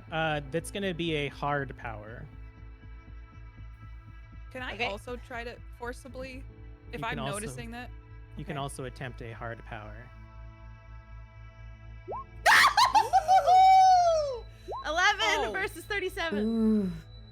The Glad dice Marie's really there. telling a Failed. story today.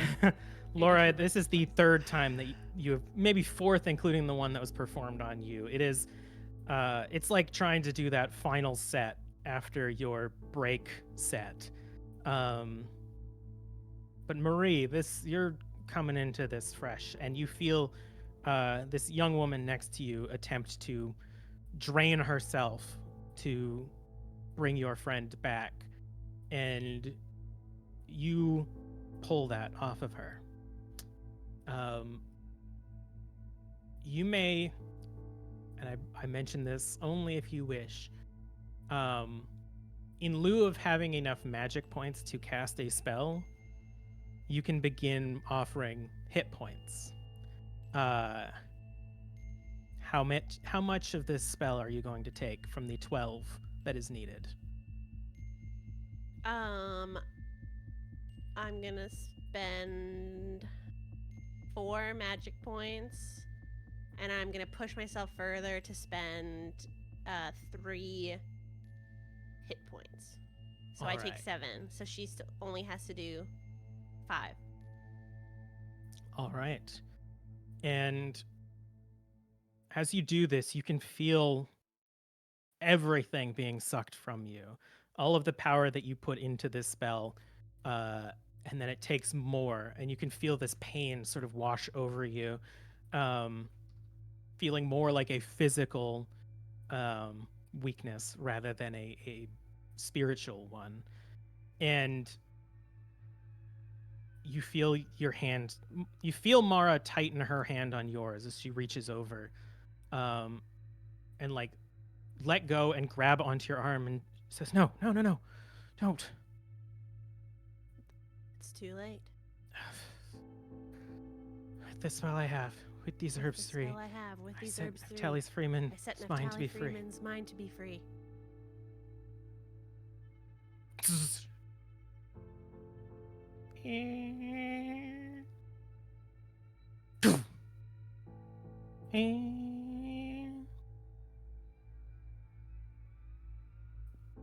And the defibrillator doesn't beat again. As Sam puts his hand on Nate's neck, he looks concerned for a moment and then sort of weakly smiles as he looks over to you, Carl, and gives you a soft nod. Yeah, Carl, I think, is smiling then too, slightly. Because Carl's been holding his wrist. And while I would hope you would let go between defibrillator Yeah. shocks, otherwise roll Constitution. No. So he nods and slowly takes the pads off of Nate's chest. And the last thing you remember, Nate, is stopping up against a tree, the breath freezing your lungs as you breathe heavily, having to take one moment of one moment of break in the sprinting down this hill. You look back and you actually see this mass that has been chasing you tumble and knocking its way almost like a pinball down the hill towards you. And just as it almost reaches you, your eyes awake, staring at the ceiling of Nova and Oliver's living room.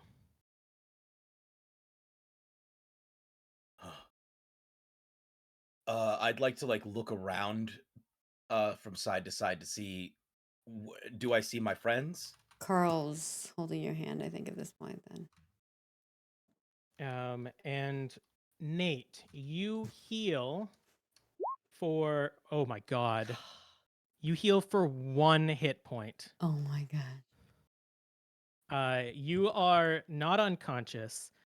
Your head throbs, but it doesn't sting. The ritual worked, and it stopped your head from bleeding.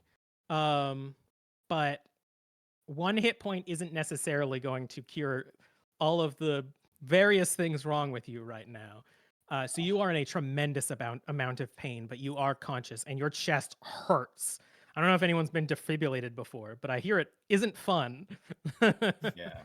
Also having chest compressions for however many minutes. Oh yeah, a that few was. of your ribs are broken. Yeah, that's I think I start to breathe in and then and then just Just sort of breathe slowly. Andy, Carl's holding your hand. You're gonna be Andy. okay. You're here. Where's Marie? Where's Marie? She's here. We're all here. Sam. As you look to Marie, you see Mara sitting next to her, her eyes unfocused as she collapses on your leg, not the injured leg. Oh, okay. I think it still hurts quite a lot, just because Yeah. everything hurts. Marie.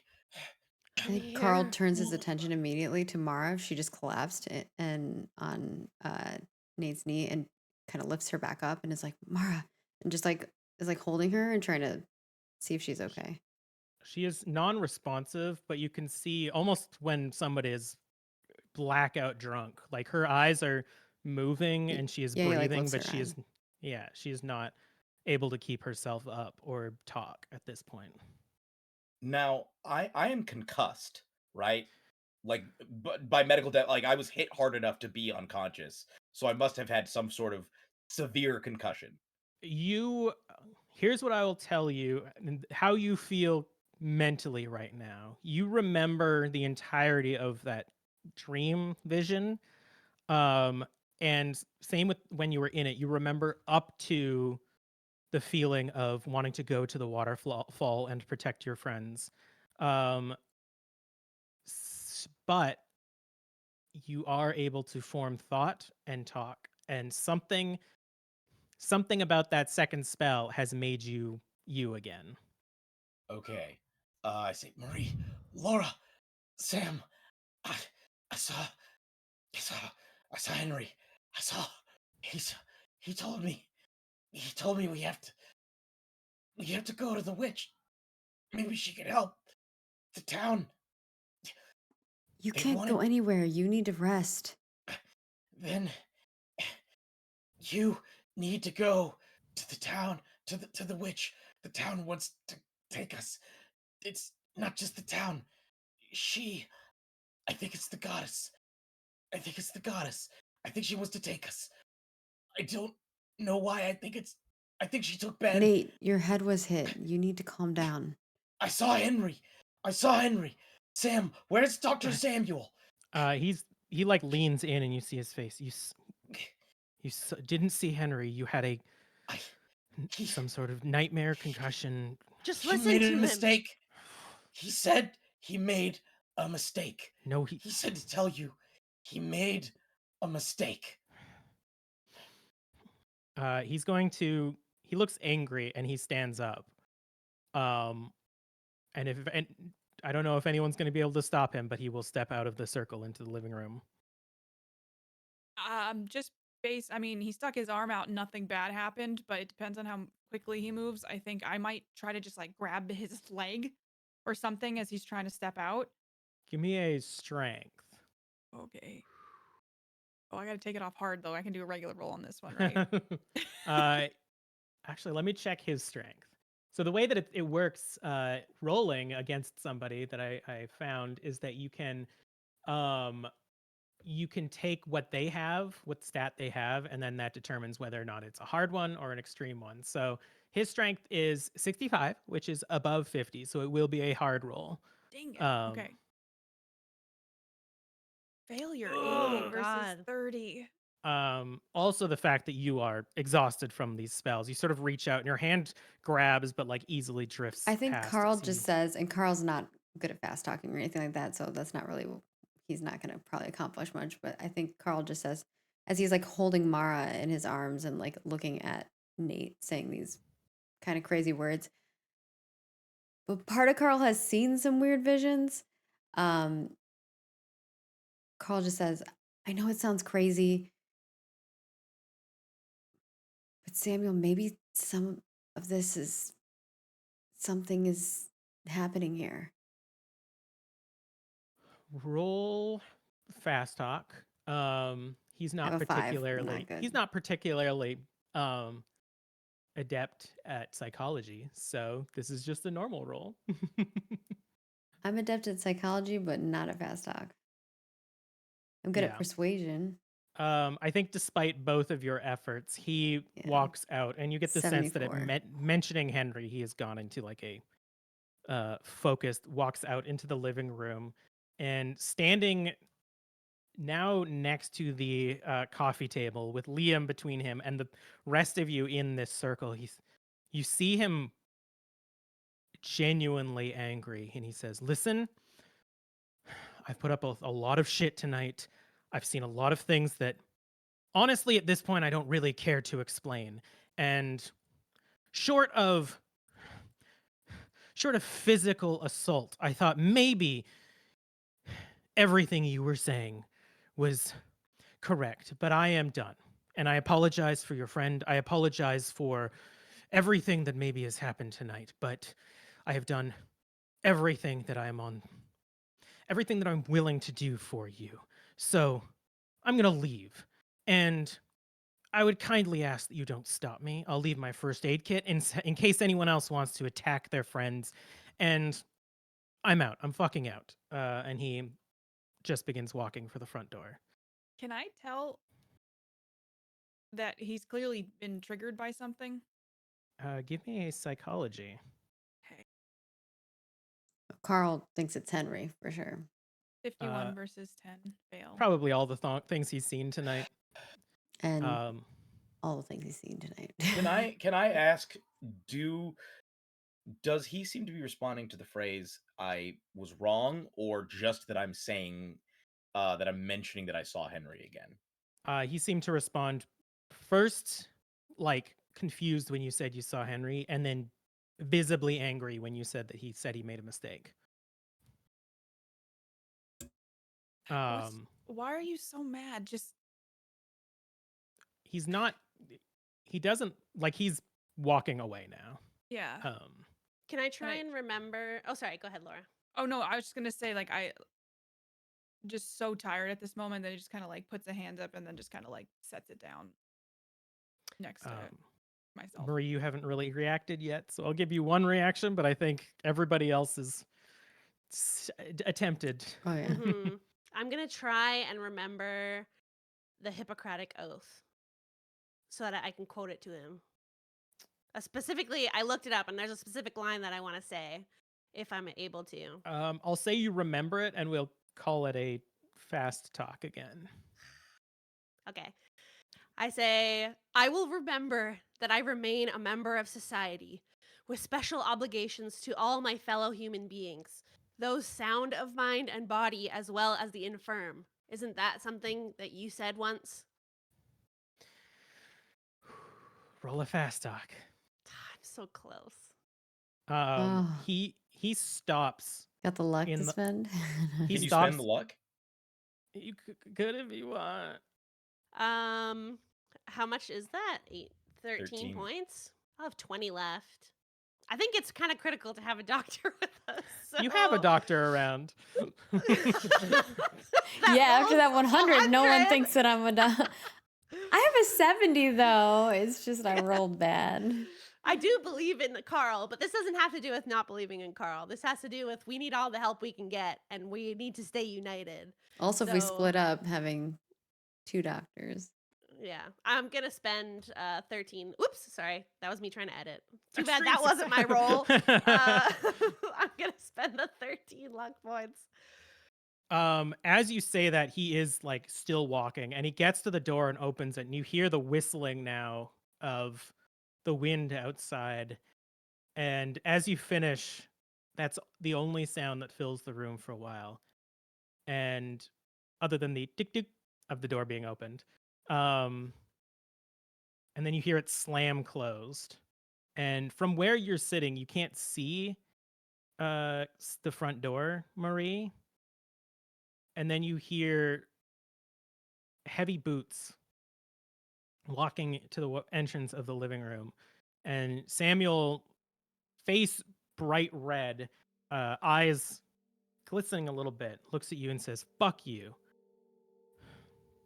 And then walks upstairs.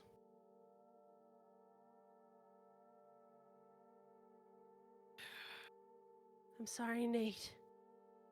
I had to. What? Get him to stay? It's good.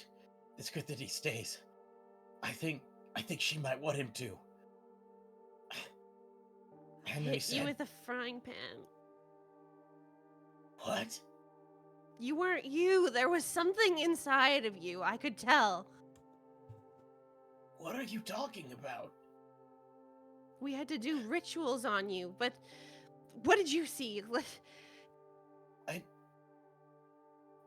I just remember being.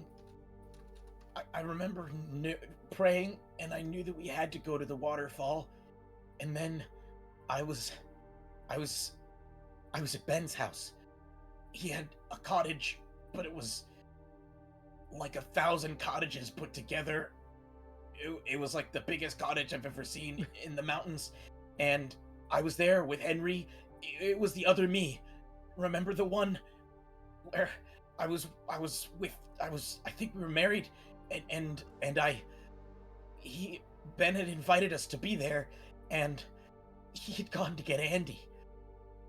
And Andy had been there before. We tried to call Ben.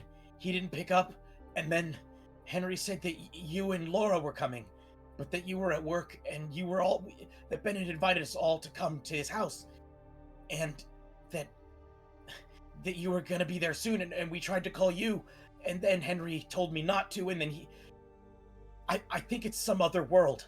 I think it's another world he kept saying he wouldn't say who she was, but I think it's the goddess, or maybe Tilly. She wanted us to come here, and Liam was sick before Ben. Liam had been there. What? I don't Carl know if he's in looks on at it. Liam. Yeah, I have not seen Liam. I don't know that he's here. Yeah. I don't know if he's in on it, but Liam had been there before any of us, even before Ben. And No. What? Is that true? What? No. Liam, have you been there? Have you seen it? No. He said you've been there. I didn't. No. Can I, Do we is there believe psychology? that? Yeah. Let me. Can I psychology though? You can roll a. Ooh, man. Roll me a psychology. Is that a regular? Hard success. Damn. 61 success. 21 versus 50 for me. Yeah, yours was. We all succeed. Shit. 23 versus We're all 40. like I did. radars. Laura's Oh, just like just Laura's like, tired.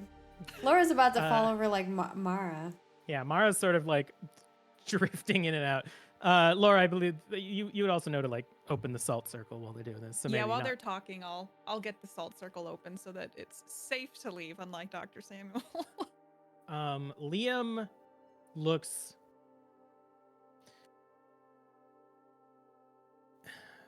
I would say in denial would be the best sense that you get from him. He doesn't believe what you're saying, and when he says that he wasn't there, wants to believe that that was the case. I think with that, then Carl's like, "Are you sure? Is something maybe you blocked out? You just don't remember?" I mean, I was really tired when he went. I was having dreams. I don't think they were other dimensions. They were just nightmares. can it be possible for us all to be dreaming of the same places? Being in the same spaces? This is fucked up. Liam, he said that you'd been there and that you were sick, but that your dad made a deal. I wasn't clear. It sounded like your dad made a deal and sacrificed himself for you, but she wanted more. I think it's the goddess, and she was going to take your friends, but the witch helped, and now she wants us instead. I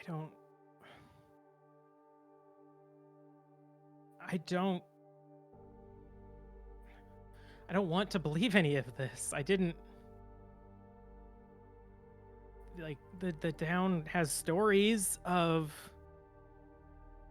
I don't know, a guardian spirit, but it was all bullshit. I told you when it was on the board at Tilly's, their fucked up history of prosperity. It was just, I don't know. Tilly's your secret aunt? didn't know that either. I think there may be a lot you don't know about her. Even if I have to stay, you all need to go to the witch. I want to come. You've talked to her before, right, Liam? Maybe we can go. I think Mara needs to stay here. Carl's like holding Mara, and Nate, you need rest, and someone needs to check on you every few hours. You described where you were, Nate, right? Mm-hmm. Mm-hmm.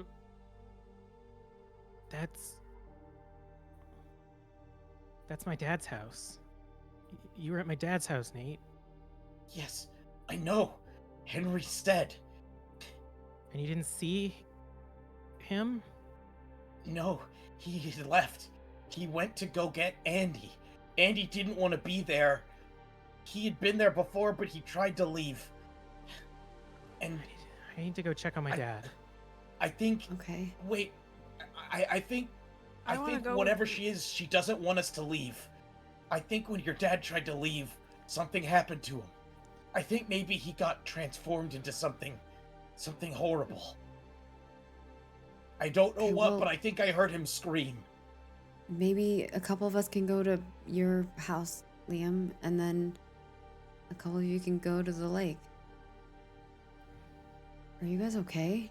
Now that Carl has a moment to look at the others, are they okay? Because Mara's like passed out in his arms. How does Laura and Marie look?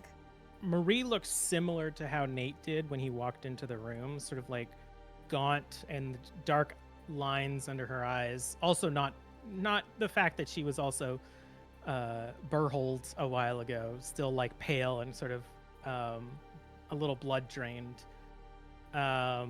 Laura looks similar but less visibly drained, more just like exhausted in her actions. Mara, as you now look at her, is almost unhealthily skinny in how much of her is missing now. Mom, you just had a thing happen to you in your head. Maybe you should also stay. You look like you need some rest.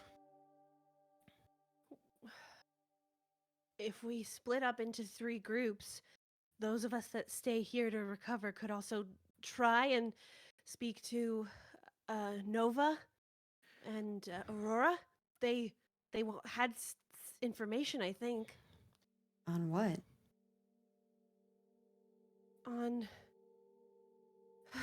on the doctor and what was happening with Ben and Why Liam. would they know anything about that? I think the town is in on it. Henry In on said it? he said that Amara and Riley and the others were going to leave, and that something stopped them. They stopped for some reason, but the town, but she was going to take them, and I think the town is involved. Well, Is that Mara true, Liam? mentioned- Mara and Walt told did- me she wasn't interested in leaving. She did leave for a bit, but she didn't. I don't know, stuff happened to her in the city, and Walt went to school, but came back. Riley and me are the only ones that stayed. I need you to level with me. Do you all do like sacrifices? Like, is this just like a thing you guys do? No. It was a history of the town that people would give harvests, like I don't know, potatoes and shit. Henry said it had been a long time since she'd gotten a sacrifice. I don't know. He said that she wanted sacrifices, and that she was going to take your friends, but now she's going to take us. And you think she took my dad? Yes. And All right. Well, I'm going. I have Riley's truck. It might did be your able to dad make it leave up a the hill. note? He I'll did. go with you. He just What wanted did the you note to say? He said he wanted you to see him one last time. I told you. I'm coming with you. I need to see Ben. All right. The truck Uh, should be able to make it up. Carl will put Mara on the couch. Or on a chair, on the bed that Carl sleeps in. I guess. Or no, this isn't where Carl's at. Yeah. Carl will find a bed that is empty and put Mara in that The- bed. The beds are upstairs, so you can like carry her. Yeah. She is not difficult to carry right now. The heaviest part of her is her big jacket. And leave her with like some water or something. All right. And I guess if Ben and Laura leave without him, then they do. But Upstairs, as you walk down the halls, you hadn't been here before, so you don't know exactly where like no, I'm Nova's just opening up bedroom is. doors. You open a door to Oliver's room with the man Spartan decoration, and you see Sam sitting just on the edge of the waterbed with his hands in his face in his hands, just sobbing. I think then Carl will say, "Is he still holding Mara, or am I still holding Mara?" This would be the Yeah. first door that you meet. The first yeah. door, okay. Sorry, Sam. I'm just trying to find a bedroom. Are you gonna be Next okay? door. He looks up and you see his eyes are like red. Next door. I'm fine. Can you do me a favor? I know, not the greatest time for favors, but I'm gonna go figure out what's going on. But if you can just check on Nate and my mom every few hours. I took an oath, didn't I? I don't think she meant any harm by that. She's just worried about Nate. Leave Mara in Nova's room. I'll look after them. Just get the fuck out. Carl nods and closes the door and does not know where Nova's room is. We'll open the next door. You eventually find it, the beautiful Instagram-worthy bedroom, and you place her on the lush bed. And give me a spot hidden. Ooh. Oh my gosh, really? What is going on? 89 out of 70. Normally I'm so good at spot hiddens. 19 luck. You got that luck. We need to know if she's trustworthy. Sure, to I'll you. spend the It's up luck. to you, I it's have up to you. I have a lot of luck. I'm curious what it is.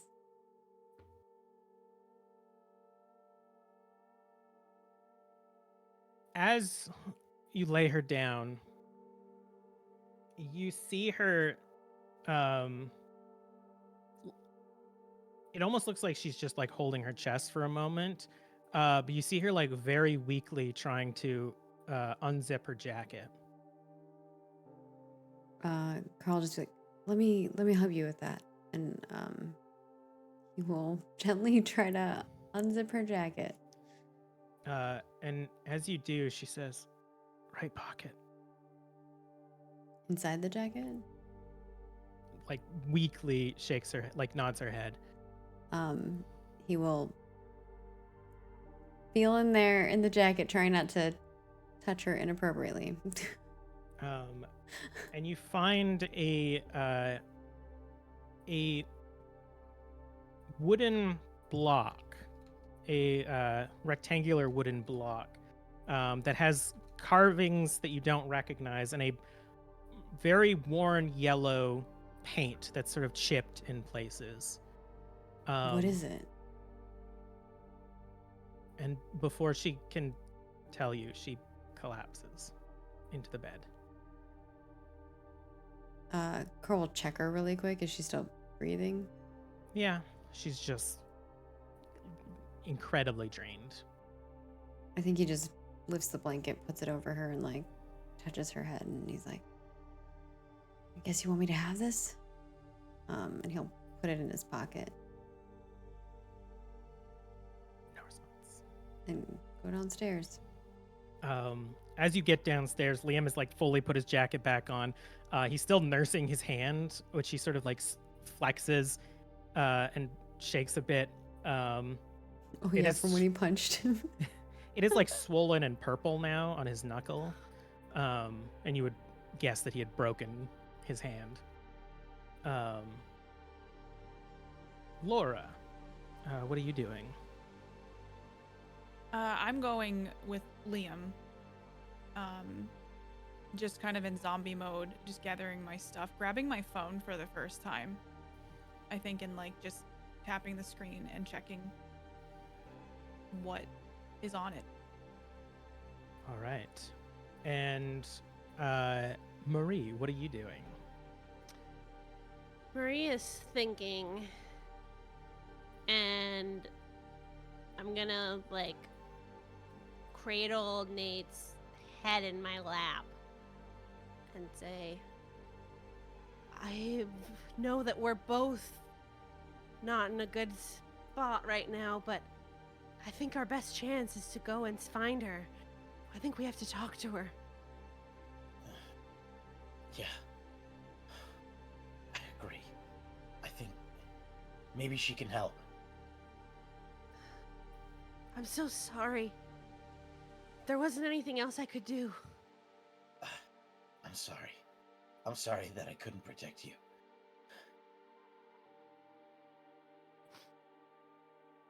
Do we think we should get Jack to help us? Or should we do it on our own? If we can't trust the town?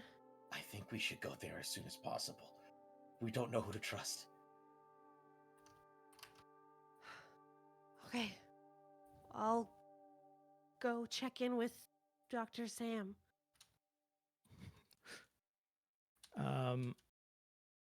Laura, looking at your phone, you still see that the reception is nothing. Both bars and Wi-Fi are out, and it seems to be in like factory default mode. But you do recognize signs that your SIM card is in there. Just none of your like contacts or anything. There are some of the default apps downloaded as some of the like social media ones and whatnot. So once you get connection, you could probably log into those. And Carl, you see now Liam and Laura standing at the base of the steps, fully ready to go. And Liam looks at you, Carl, and says, "Where are you going?" I don't know. If my mom and Nate can't go to the lake, maybe I should do that. If you guys are gonna go see your dad. Okay. Whatever. I just need to get up there. You need to do what you think is best, Carl, and I'm gonna lower my voice. Has Marie done anything like that before? Whatever you guys were doing? No? No, the frying pan. Oh, Like impulsiveness. I've never seen my mom hit anybody with anything. I mean, maybe some words. It worries me that she almost killed Nate. Yeah, do you think we should leave her alone? I think she's probably fine. Sometimes I just feel like the situations, maybe we should take some time to think. Yeah. Yeah, I want to see Ben. All right. Okay. I'll walk down to the lake. Do you think you could drop me off closer? Sure. Laura, you might need to drive, and sort of like lifts up his now like swollen purple hand and pulls out keys with his other hand. Yeah, you just gotta tell me where to go. I will. Let's Yeah, go. we're driving Riley's cop car, just so you're aware when you go outside. That's what. Did you tell that's me what that before we get outside, or? No, I don't think we do. Liam mentions, I think, the cop. We the mentioned police it was truck- Riley's car, Yeah. but we did not say that it was a cop car. But as you open the door and the wind pushes the door open and slams against the wall, you hear a tick-tick. You see through the wind and the snow, illuminated by a street light, is a police truck. Holy shit! What?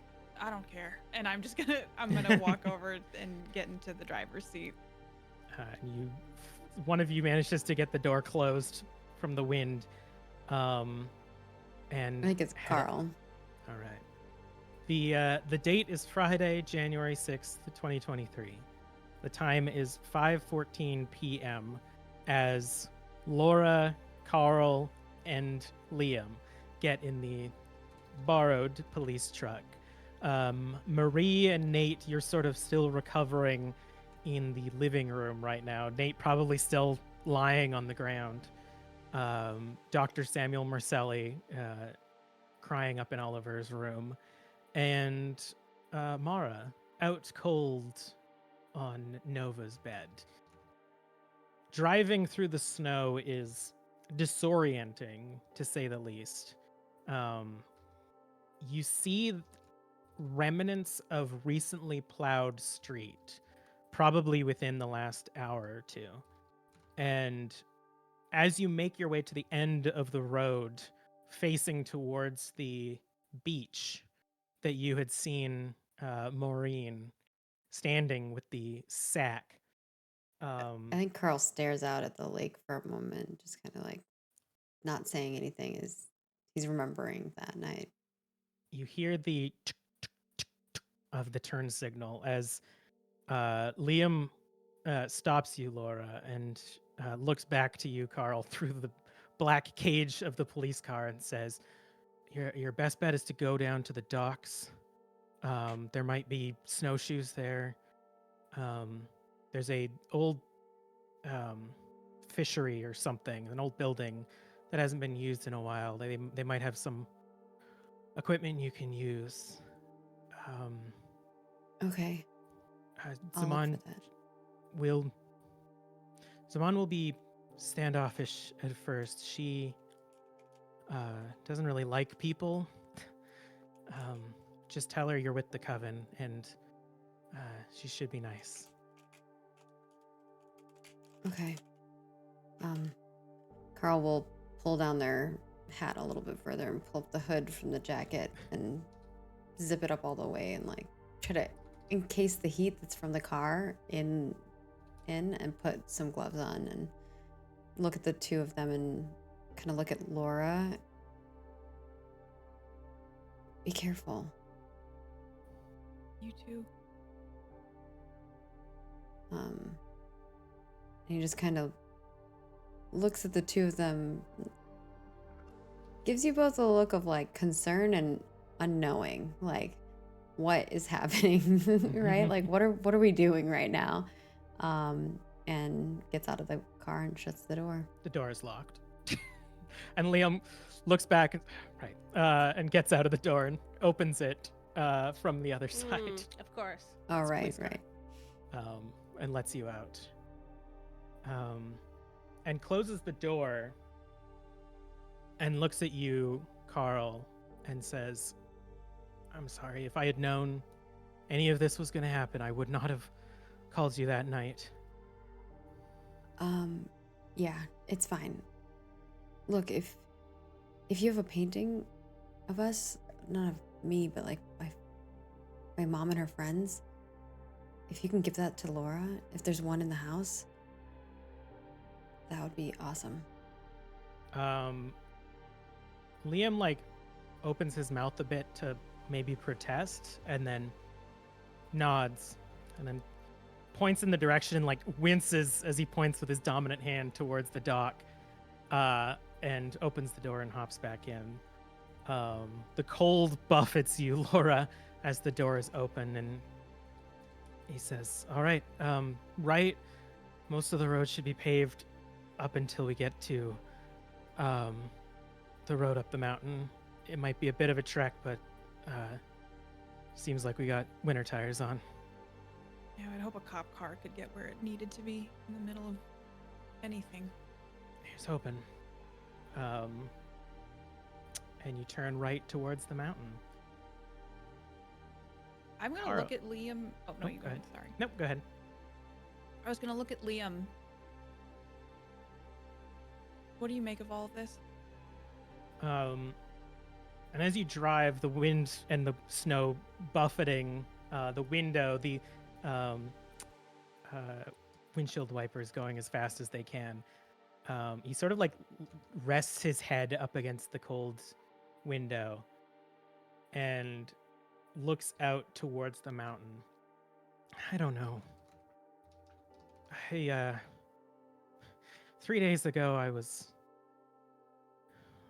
prepping my dad for a funeral and I was a little under the weather, but and now apparently I was sacrificed and my dad has sacrificed himself. Have you ever dealt with anything like this? How the fuck how should I react? Did you be honest with me? Did you all like?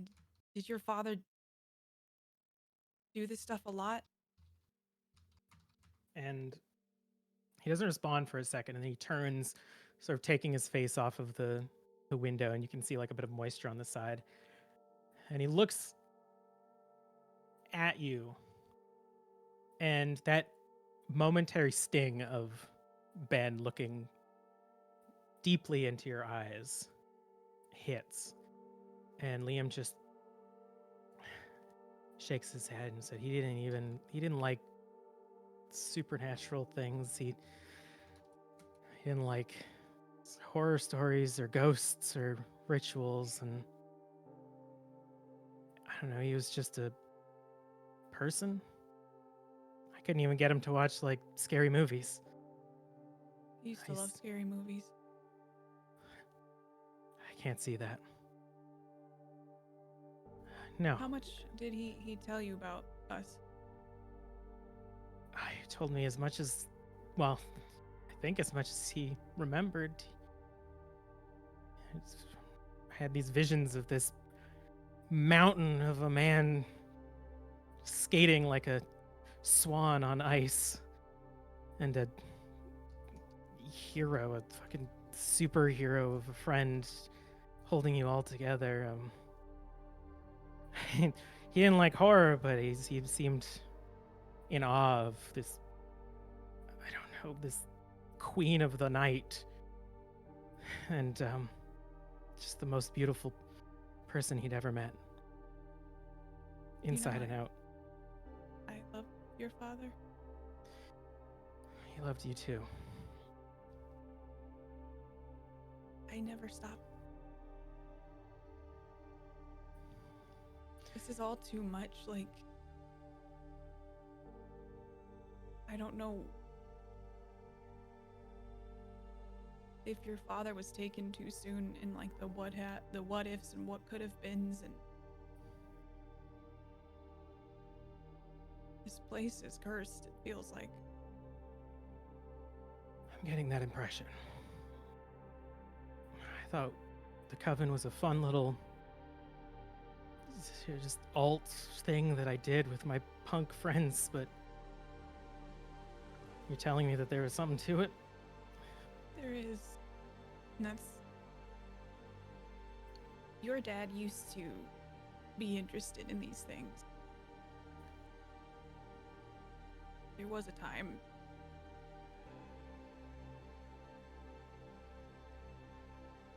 It's interesting to hear that he didn't like to watch scary movies or wanted anything to do with this stuff. It's very different than the person I knew. Yeah. Maybe, maybe he changed, or I don't know. Oh. Just tell me where to go, and I want to see him one last time. It's just this way. And points into the darkness leading into the woods.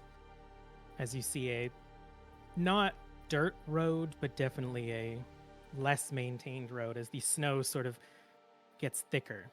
And as you drive, you feel a bump as you get into the thick snow, and the truck begins to lurch as you have to switch to four-wheel drive, now leading yourselves into the darkness of the woods.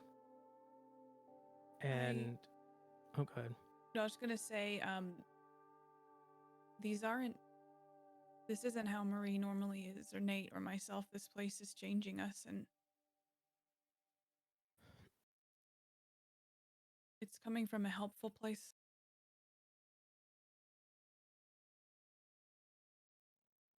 I mean, you seem very passionate. Yeah, maybe a little misplaced at times. And I think Laura's just very shaken at what's just occurred, and then having a realization before she left. She didn't say anything to Nate.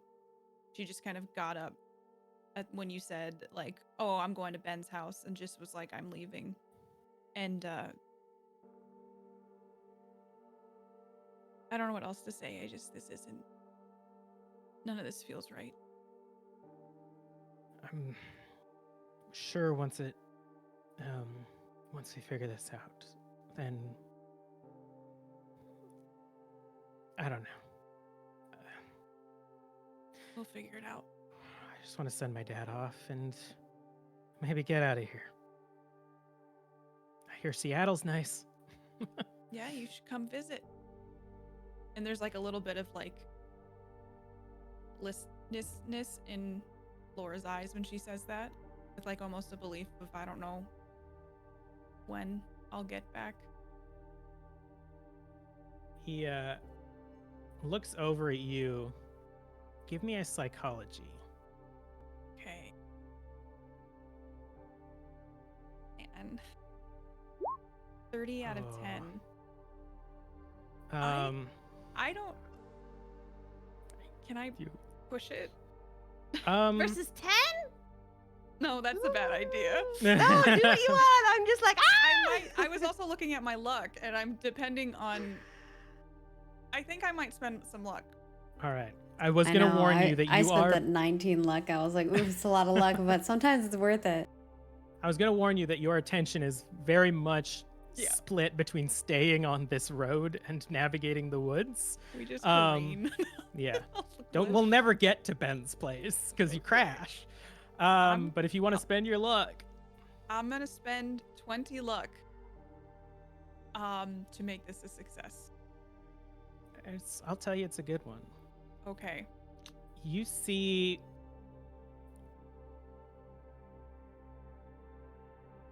a young man looking upon someone in a maternal fashion.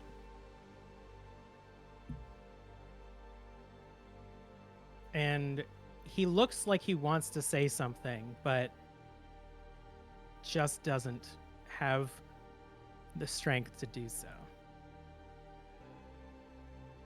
What? What is it? Why are you staring at me? So I didn't realize I was staring. I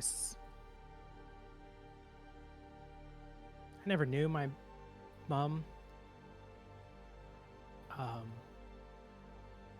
She left when I was born. But you ever get nostalgia for something that you never had? Oh, all the time. Years ago, I used to fall asleep dreaming of the life that you, or what my Ben and I at the time would have. Sometimes I would pretend, even after.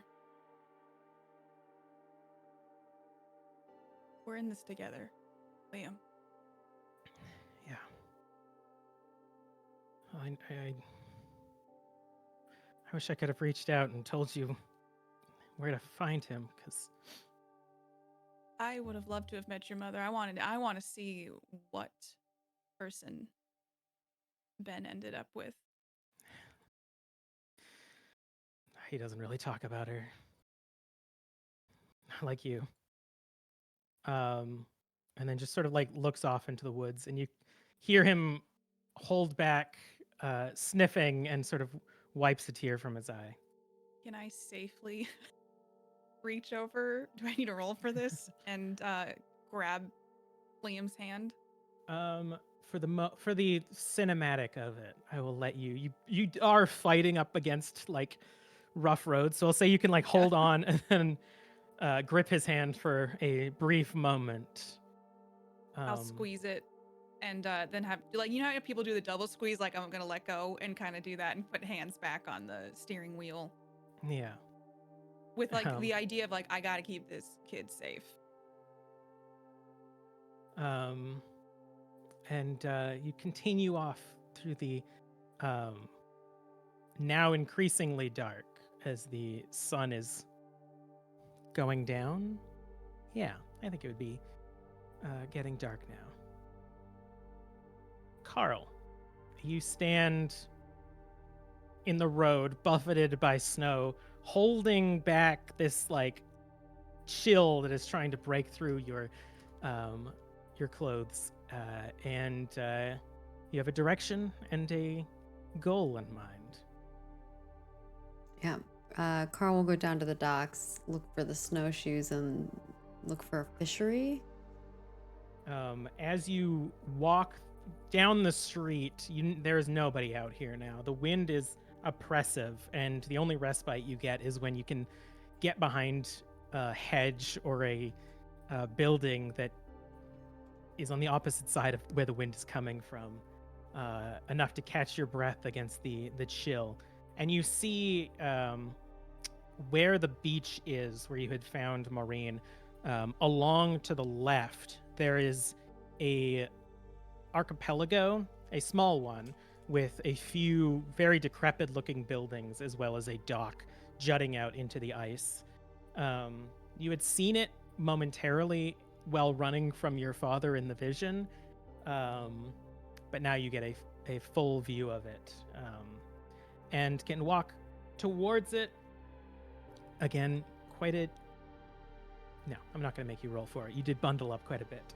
And when you get to it, you can hear rattling of wood and a door knocking open and close. There is one light sort of shining down on what you can tell used to be a almost like a lakefront market, but has since been like stripped of anything on the front, and there is a large, like, nice looking building. The door is locked, but there's a chain that is like holding it as it rattles up against the wind. Okay. What do you do? And did I see snowshoes? Nothing on the outside, but there is like the door would lead into a building. Okay. I guess Carl will go closer to this door and see if there's like a way to unlock this chain or remove it. There is a padlock holding the chain that you could attempt to break if you found something heavy enough. Yeah, Carl will look around for something to like open it with. Give me a spot hidden. Sure. See if we can do that a little better this time. Oh my god. Oof. Didn't I roll an 88 last time when I was spot hidden? Maybe. 89, very 89. It was close. Wow. Ugh. Can I push it? Like maybe something's covered underneath snow, so I say like move snow out of the way to like try to like look for something. Yeah, I'll say that you can push it, and it'll just expose you to the cold more, so you might actually start feeling the effects. Fair. Oof, Ooh. 60 out of 70. I was like, I have a 70. This should not be this hard. Yeah. You actually find, sort of like digging around, what appears to be a like old fishing hook, and with not a lot of problems, because guess what? Padlocks are bullshit, and you can break the hell out of them, especially when they're frozen. You smash the padlock, and the door swings open and like cracks a bit. Some of the paneling falls off of it as it hits the wall of the building, and you see a nice, almost like gift shop inside, with a bunch of like snow globes and Lake Morana t-shirts that have gone stained over the years. And Carl will shake one of the snow globes and set it down. As you do, it fills with a black sludge. Yeah, slowly put it down. But does Carl still have his phone. I would assume so. All right. Then I would let you do the modern horror movie thing of using your phone as a flashlight if you want. Okay. Um, Yeah, flashlighting around with the give me phone. another spot hidden. Okay. 5 out of 70. Ooh. Extreme success. Um, It is a you- gift shop, after all. Yes. And amongst the various tchotchkes themed as Lake Morana, several several paintings of Lake Morana that Oh. look similar in style to the painting above the mantle in Nova's place. With an extreme success, you can see a signature of Rhina Gregory in the corner of it. And Is it another hanging or is it sitting? Or where is this painting? they're set up in like a small gallery corner. Okay. Yeah.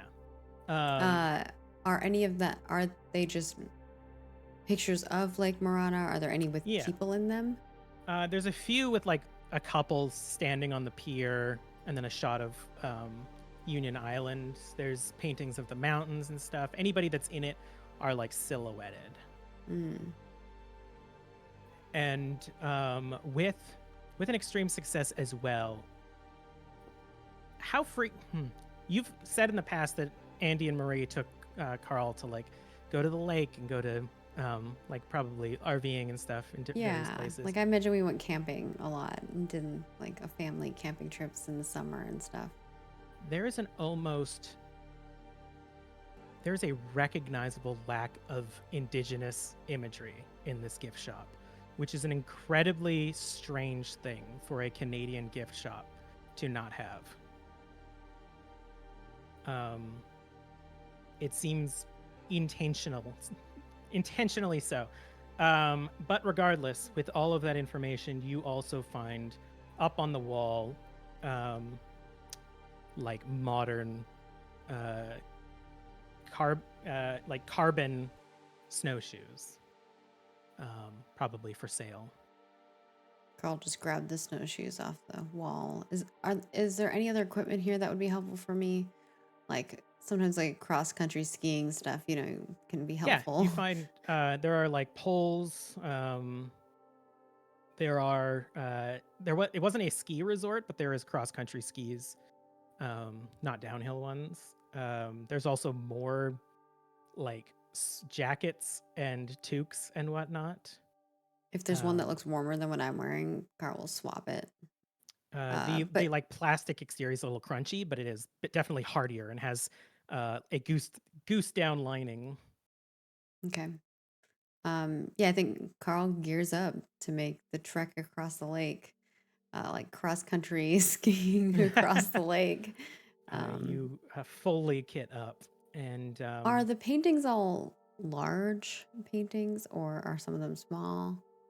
Varying degree. It is like you would imagine. It's like a people would go back here and buy like whatever size they want. So there's like little square ones. There's like large landscape ones. They range. There's from a lot. There's like, yeah. Okay, so too They many for range me to from, like take out and start like burning them or something. It's not impossible for you to burn the gift shop down. Carl's tempted. Don't tempt me. I think Carl just looks at the paintings and is thinking about that, envisioning burning the place down, but better judgment doesn't do so. More so just than your gears up. mother would show. Gears up and starts cross country skiing across the lake as best they can. All right. The first, roll me a luck, because I actually looked up before this campaign how long it takes for a lake of this size to freeze. And I just got rid of 19 luck. Okay, here we go. Ooh, 24 to 49, hard success. It's been unusually cold, like dipping well into -30. Winds chilling the hell out of this place. This lake is unnaturally frozen solid. Your vision was not indicative of the state of this lake. I think as Carl's starting this trek across, there is a moment of fear and remembrance of that vision that he had with his mother going across this lake. And it's almost like as he's stepping forward, he's getting that, he kind of looks behind him, almost like expecting his father in a mean spiral form to be chasing him, and his heart starts racing as he looks back. But you notice from down. this angle a boat frozen solid into the ice, with what appears to be a crate of supplies similarly frozen in the back of it. And I do remember the first night I was here that Jack had mentioned that. Is that boat on my way to the lake? Could I grab what's in there? It's tethered to the dock and like drift. No, actually, it would be tethered to the dock, but the rope has like gone long. So it's maybe about 10 feet away from the dock. So as you're leaving the dock, you essentially look back and you're next to it. And there's a large, it almost looks like one of those black tote boxes, the plastic ones with the yellow lids. And there's like zap straps holding it closed. Could I tie that and like pull it like around my waist or something, like drag it? You certainly can. It's a bit heavy, I'm and like going breaking to it be off. I'm going to be a sleigh dog today. Nice. And I will pull these supplies, because apparently she hasn't had supplies then. If it's been that long, like how many days? Like 3 days? Yep. Yeah. And luckily for you, the ice is completely frozen, and you just start trekking along. It's a bit harder now, but as you're like dragging behind this container, but I'm not even gonna make you roll for it. It's just gonna take a bit. But you are lucky as hell. And there's almost a moment of like tranquil isolation as you are about halfway from the dock to the island. The wind slows a bit, and you can almost hear the sound of the snow gently tinkling up against the water. And it's beautiful. The island that you're heading towards is lightly lit with the lights on inside of the buildings. Looking back, you see the stars of the street lights in Lake Morana, and for a moment get that understanding of why this place was so sought after as a vacation place. Yeah, and I think that is the same feeling Carl had last time he was, the time he was at the lake before, when he was just taking a stroll. I think he just has that sense of like, I could see myself living here. It's beautiful. I can see why someone would want to be here.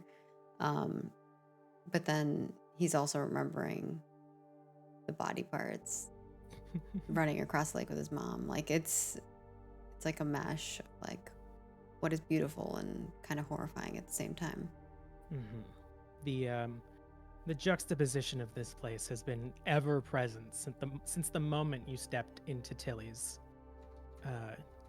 Inn. And you swear you see just the faintest bit of light in the trees towards the mountain of a truck driving up the hill. Marie and Nate, what are you doing? I think Marie is going to, spend whatever effort she has left in her to make sure that Nate's as comfortable as he can be. And I'm also trying to be mindful of Sam needing some space. But I do think we want to go and see the witch, which is so unfortunate that we didn't know that Carl was going there. That's what I'm thinking, unless Nate has something else that he wants to do. Nate's on board with this. He can't do anything else. His options are lie here. I'm just or imagining talk to how you're people gonna when get they across come. the lake with Nate who can't move, and you're gonna like, what are you like? Do they own a sled? Sleigh dog pushing? Yeah. They're preppers, so they have a lot of things. I would say that Nova would probably have a sled on the top of her vehicle, which is not here right now. Hmm. Yeah. But yeah, so my idea is that I don't know. I know we have to go near the lake, but I don't know how to get to that place. Get even a tarp. I might even suggest getting like some sort of tarp and set me on that. And then if we can bring Sam with us, because I don't think Tiny Marie, I'm like imagining Yeah. Tiny with a Marie recently pulling. healed hole in her head, is going to have much luck. But also, we pulling. can't leave Mara either. All three injured people have to come. So I'm hopeful that true. there's like a way to get there without us leaving a car or something. But I won't know until I go talk to Sam. As you ascend the stairs, I will also say, like, if you are spending time, like, setting up Nate and stuff, I did mention they are preppers, so everything can be bandaged. Like, you can take ibuprofen. It's not as strong as the stuff Mhm. that you were taking before, but you can cut a little bit of the pain, and probably have, like, water and maybe Gatorade to refuel those electrolytes. Yeah. So there's like a little shrine of self-care things around Nate now. I think Marie like thinks back to what Andy like done for him whenever he got injured in hockey and is trying to like emulate that again for Nate. Cool. And then you head on upstairs. Nate, you're just like behind the couch with this Yes. shrine and the smell of coagulating blood around you. As you Yeah, ascend, oh, go ahead. I was just gonna say, as she's going, I'm gonna lie here and sort of try and drift into like a half sleep state. But while I'm sort of drifting into that sort of half sleep state, I'm gonna just keep like throwing out prayers, being like, "Hey, if you're out there, Oh, not the God. person who did the other thing, but the good ones. How, Anyone who's not that one." Oh my god. how genuine. Do not how- make me hit you with a pan again. Look, I'm not. I love that Laura's like, how often does your mom do this type of thing? And I'm like, this is the first time. And she's just like whacking away with the pan. I got a taste for it. She's got a taste for blood. I would say pretty genuine. I'm like, I'm not. Yeah, I'm like, look, if anybody can help, not that one, not that one, but somebody besides that one. Who's Nate, Who's next on the docket? Oh my god. Oh my god. Buddha, you out there? Roll me a power. Okay. Oh my god. Look, guys, we have a 99% chance of the same thing not happening. That's all I'm saying. Okay, well, it's a failure, but, well, now everybody, I have a question to ask. I missed by 17. I have 18 luck. Oh my god. Is it worth it for me to try and contact somebody other than the person that we just that possessed me before? That's a you call, man. That's your Yeah. luck. Yeah. I agree with risky what move. Maggie's saying. We got 5 episodes left, and I'm guessing half of those are gonna be in the past. I don't know. You do what you want to do, man. I'm gonna go for it. I'm gonna go for it. And The push it to repercussions success. are that you might get possessed by some whatever that was again. So No, I'm saying something different, and this is not a fumble. I have faith that I'm not going to accidentally contact the exact same entity. So you're spending your luck. Yeah, I'm gonna spend 17 luck to push that to a success. 51, pulling it all the way down to 35. And we'll come back to that as you are cycling through your lexicon of deities, finding one to help. as Marie, you ascend the steps, and you get to Oliver's room. I will knock on the door and wait. You don't hear anything for a while until you hear like the rustling of the sloshing of the waterbed and slow footsteps coming towards the door. And as he opens, you see his face is just red now, and he looks exhausted. Still covered in blood.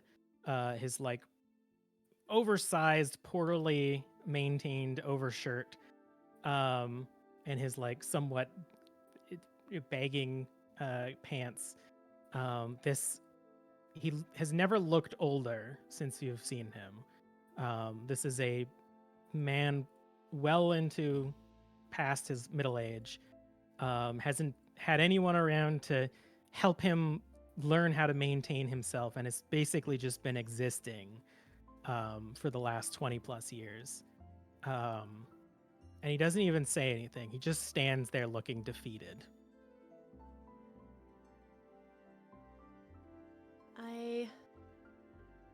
I'm sorry for what I said downstairs. I didn't mean to be... I needed you to stay because I needed to make sure that my friends would be okay. But that doesn't mean that I didn't take advantage of your generosity with what you have chosen to do with your life.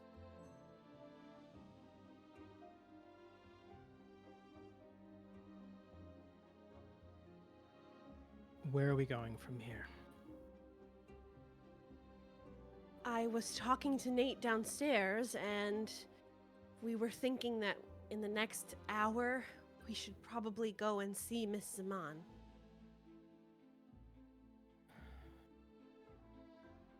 But we need to stay together, so I wanted to ask you if maybe you would come downstairs and talk with Nate and I about it.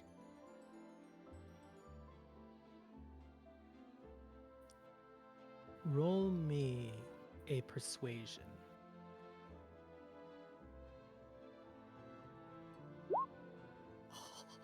A hard success! 10 versus 30! That's the dice really telling a story today. It's been wild. You, as I said, see before you a man who has given everything. And despite what has happened and despite where he is, something about what you said allows him to reach in to that empty well and find something else to give. He doesn't straighten up. He doesn't look bolstered. He just sort of stares at you and wordlessly walks past you. And as he does, you hear ding dong. The door opened. And the two of you look down the stairs at Nova, who has just entered her home, and she is staring into the living room, frozen. And Nate, as you reach out to whatever it was that you were trying to have hear you, you once again don't get words. But with your eyes closed, you get shots of people that you have seen. You see Mara and Laura. And as they fade from your vision, you see Walt and Marie. And as they fade, you see Riley and Andy. You see Liam and Ben. And as Liam and Ben fade from your vision, you see yourself standing next to Carl. And the vision fades. And Laura, as you drive the truck through the woods up this treacherous mountain, it eventually opens into a somewhat more maintained road. And you can see the silhouette of a massive black chalet against the gray sky. And Liam sort of exclaims and looks over and says, "There it is. Just pull up front and we can go, and I have the keys." Is this your house? It is for the last while. I had a place in town, but I had lived with my dad near the end. Okay. And I like pull up as fast as safely possible and just like, I'm getting out. Like, I want to get to bed. As the headlights illuminate the front steps that lead up to this beautiful chalet, you see black and silver decorations, almost like spiraling up the banister. A snapped in half board that is like fallen over, and you can see like lettering written on it that has been covered with snow. And Liam kind of like sighs, and as the both of you get out to this again cacophony of wind, as you get stand about halfway up the mountain, slowly make your way up the steps, trying not to slip. It is covered in snow, thick, up to your halfway up your calves, if more, depending on how tall you are. And you get to the front door, which is a massive wooden door, and Liam fumbles with his broken hand and then looks at you and says, the silver one. Okay. And I'm going, like, I'm reaching into Liam's pocket. Oh, no, you have the keys. Oh, I have the keys. Okay. When we came in, does the sign on the ground matter, like the wording wait, sorry, on it? you have Riley's keys. He has his Riley. keys, and then points at his pocket, so yeah. Okay.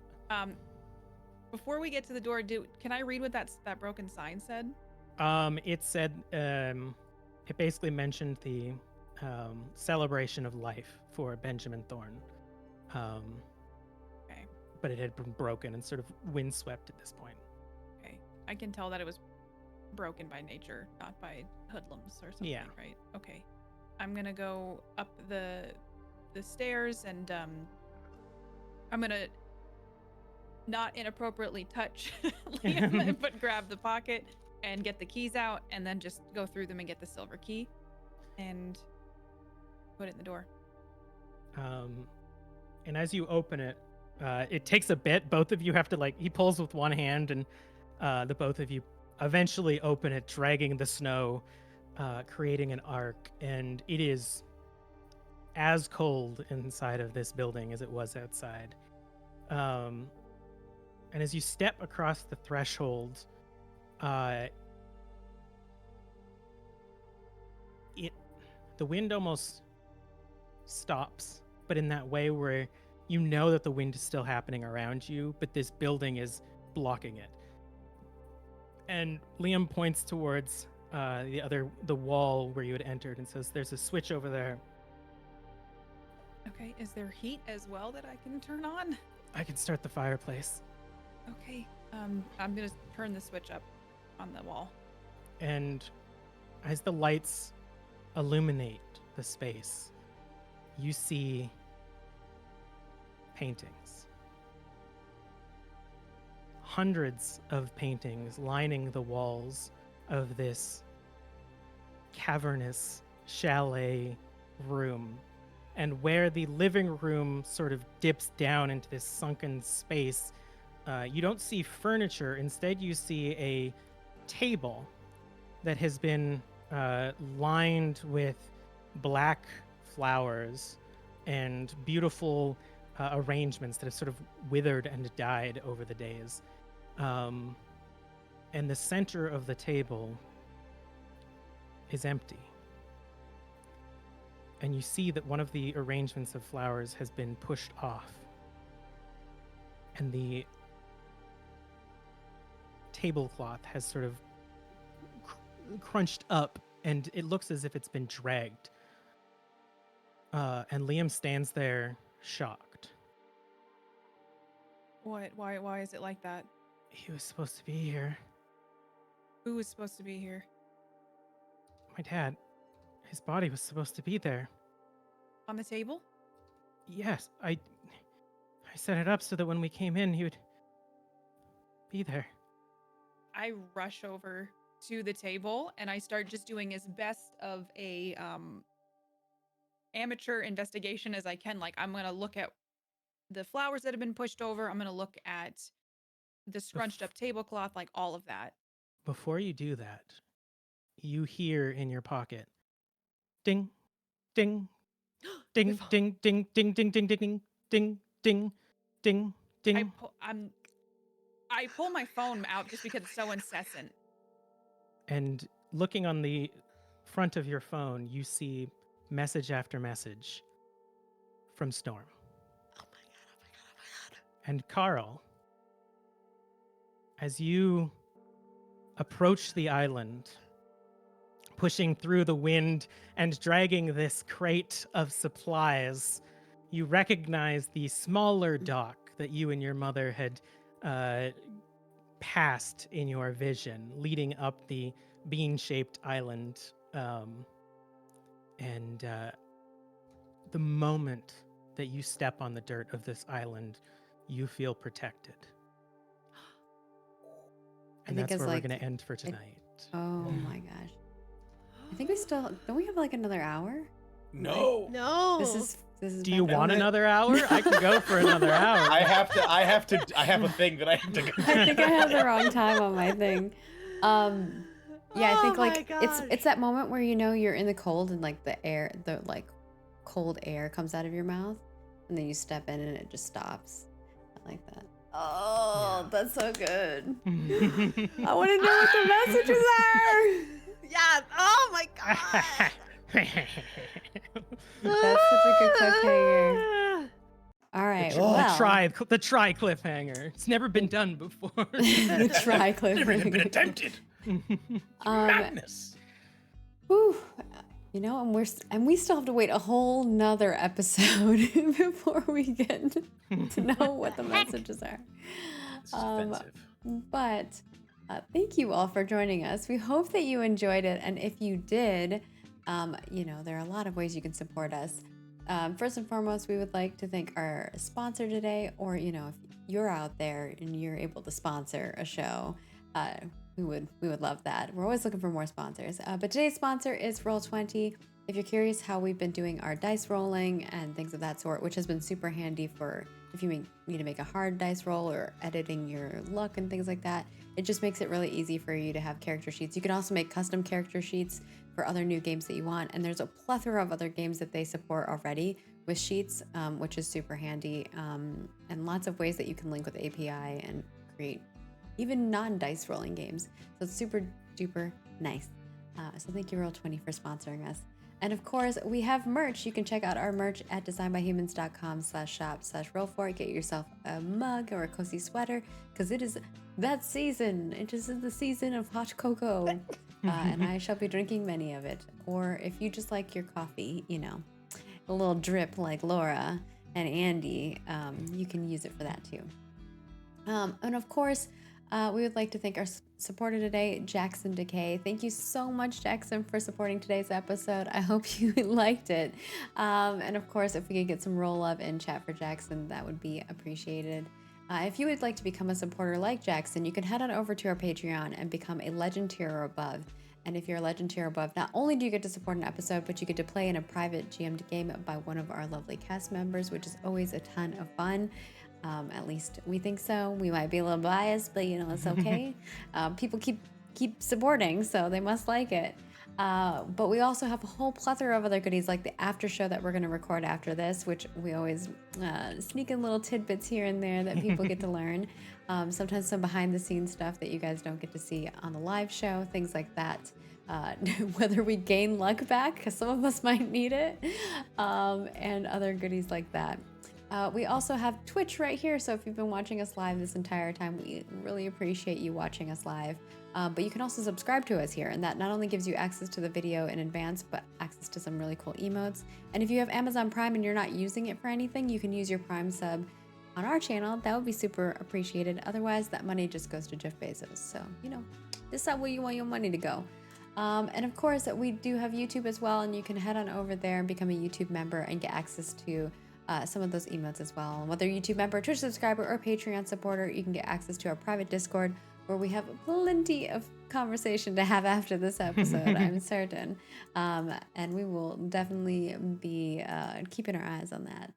And with that, I would love for these wonderful people to say where you can find them at, because not only do they do wonderful things here, but they also do other stuff on the internets, or maybe not on the internets, but I'll let them say what those things are. Sometimes people are on ships. I don't know. So we'll kick things off first and foremost with Jeremy, actually. Where can people find you at when you are not playing Nate and getting smacked in the head with a frying pan? You can find me on Twitter at JeremyCod1. That's Cod with 2 B's, the number 1. You can find me on also under the same handle on Blue Sky. Also on Instagram under the handle at the Cobmeister. At the Cobmeister. And you can also find me on 3 Black Halflings. It's a TTRPG podcast about diversity and inclusivity. We do interviews, we do actual play, we do everything. We do commentary, all sorts of stuff. So go check out 3 Black Halflings. And I'm going to plug another show that I've guested on and just recorded a little bit a thing for recently, which is No Small Roles. It's a British TTRPG podcast, D&D specifically, actual play podcast. Very fun, featuring a cast of all professional actors. Really, really nice people. Really fun show. I've been on there a few times as a suave blue-haired bard named Dwayne Fabulosa. So yeah, go check that out. No Small Roles. Available wherever pods are cast. And that's me. Perfect. And next we have Shar. Where can people find you at when you are not Marie and smacking people in the head with frying pans and trying to gain back, remorse for that by using all of your magic energy? Hey everyone, I'm Charlene Bear. You can find me at Charlene Bear on all social media. Twice a week on Tabletop Titties with double D's. I am either playing D&D or playing Vampire the Masquerade with a group of all marginalized genders.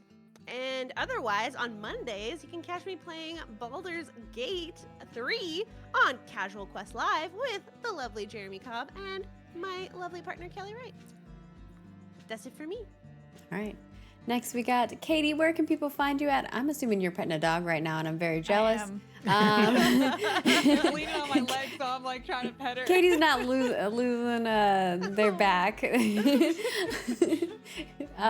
Where can people find you at when you are not playing Laura and going to visit your, I'm going to say this in quotation marks for the people that are listening to the audio-only version of this, dead, unquote, ex-boyfriend's house to find his body is missing?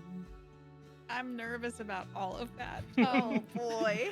I'm Katie Peters Plays. You can find me on Twitch at Katie Peters Plays. If you do katiepetersplays.tv, it takes you to that page. All my socials are there.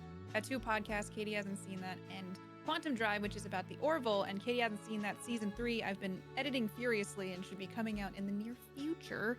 And yeah, my brain is reeling from today. We learned a lot today. So our after show is going to be spicy, I'm certain. Yeah. So that's me. And yeah, I'm just excited for next week's episode already because I need the next 2 episodes so I know what can happen. Next we have, and final, our last and most prized position here, our keeper, the Mind Right, aka Kelly. Where can people find you at when you are not making such a good episode that we don't realize it's time? Time traveling through episode. You can find me, as you said, on the Mind Right on most things. Kelly Right on some things. Linktree the Mind Right for everything else. And if you go to twitch.tv/Kelly's channel, you can find the now most successful Twitch channel on all of Twitch as of the time of this airing, because, boy, just, you don't think it's going to skyrocket, but it does. That's me being humble. I'm so humble. I'm probably playing Baldur's Gate, to be honest, at this point. I want to do I am doing the Jack of all trades run, where you do one level in each class. So that's what I'm doing. If you go there now. All right. I'm done. And of course, I am Margaret Crone. You can find me at Margaret Crone in all the places except for TikTok, where I'm Margaret Crone 1337. I do lots of things on the internet, so if you want to see those things, just follow me and I'll let you know. I kind of like a lot of stuff, so that's my problem. I just probably should stick to a niche, but that's just not what I am. I'm a multifaceted person. I like to do lots of things. And I also make games and video games for a living. I'm currently working on a project called Ashes of Creation, and you can find it at Ashes of Creation in all the places. And with that, we're going to go record an after show, so we will see you all later. A tutela. And if I can find the button.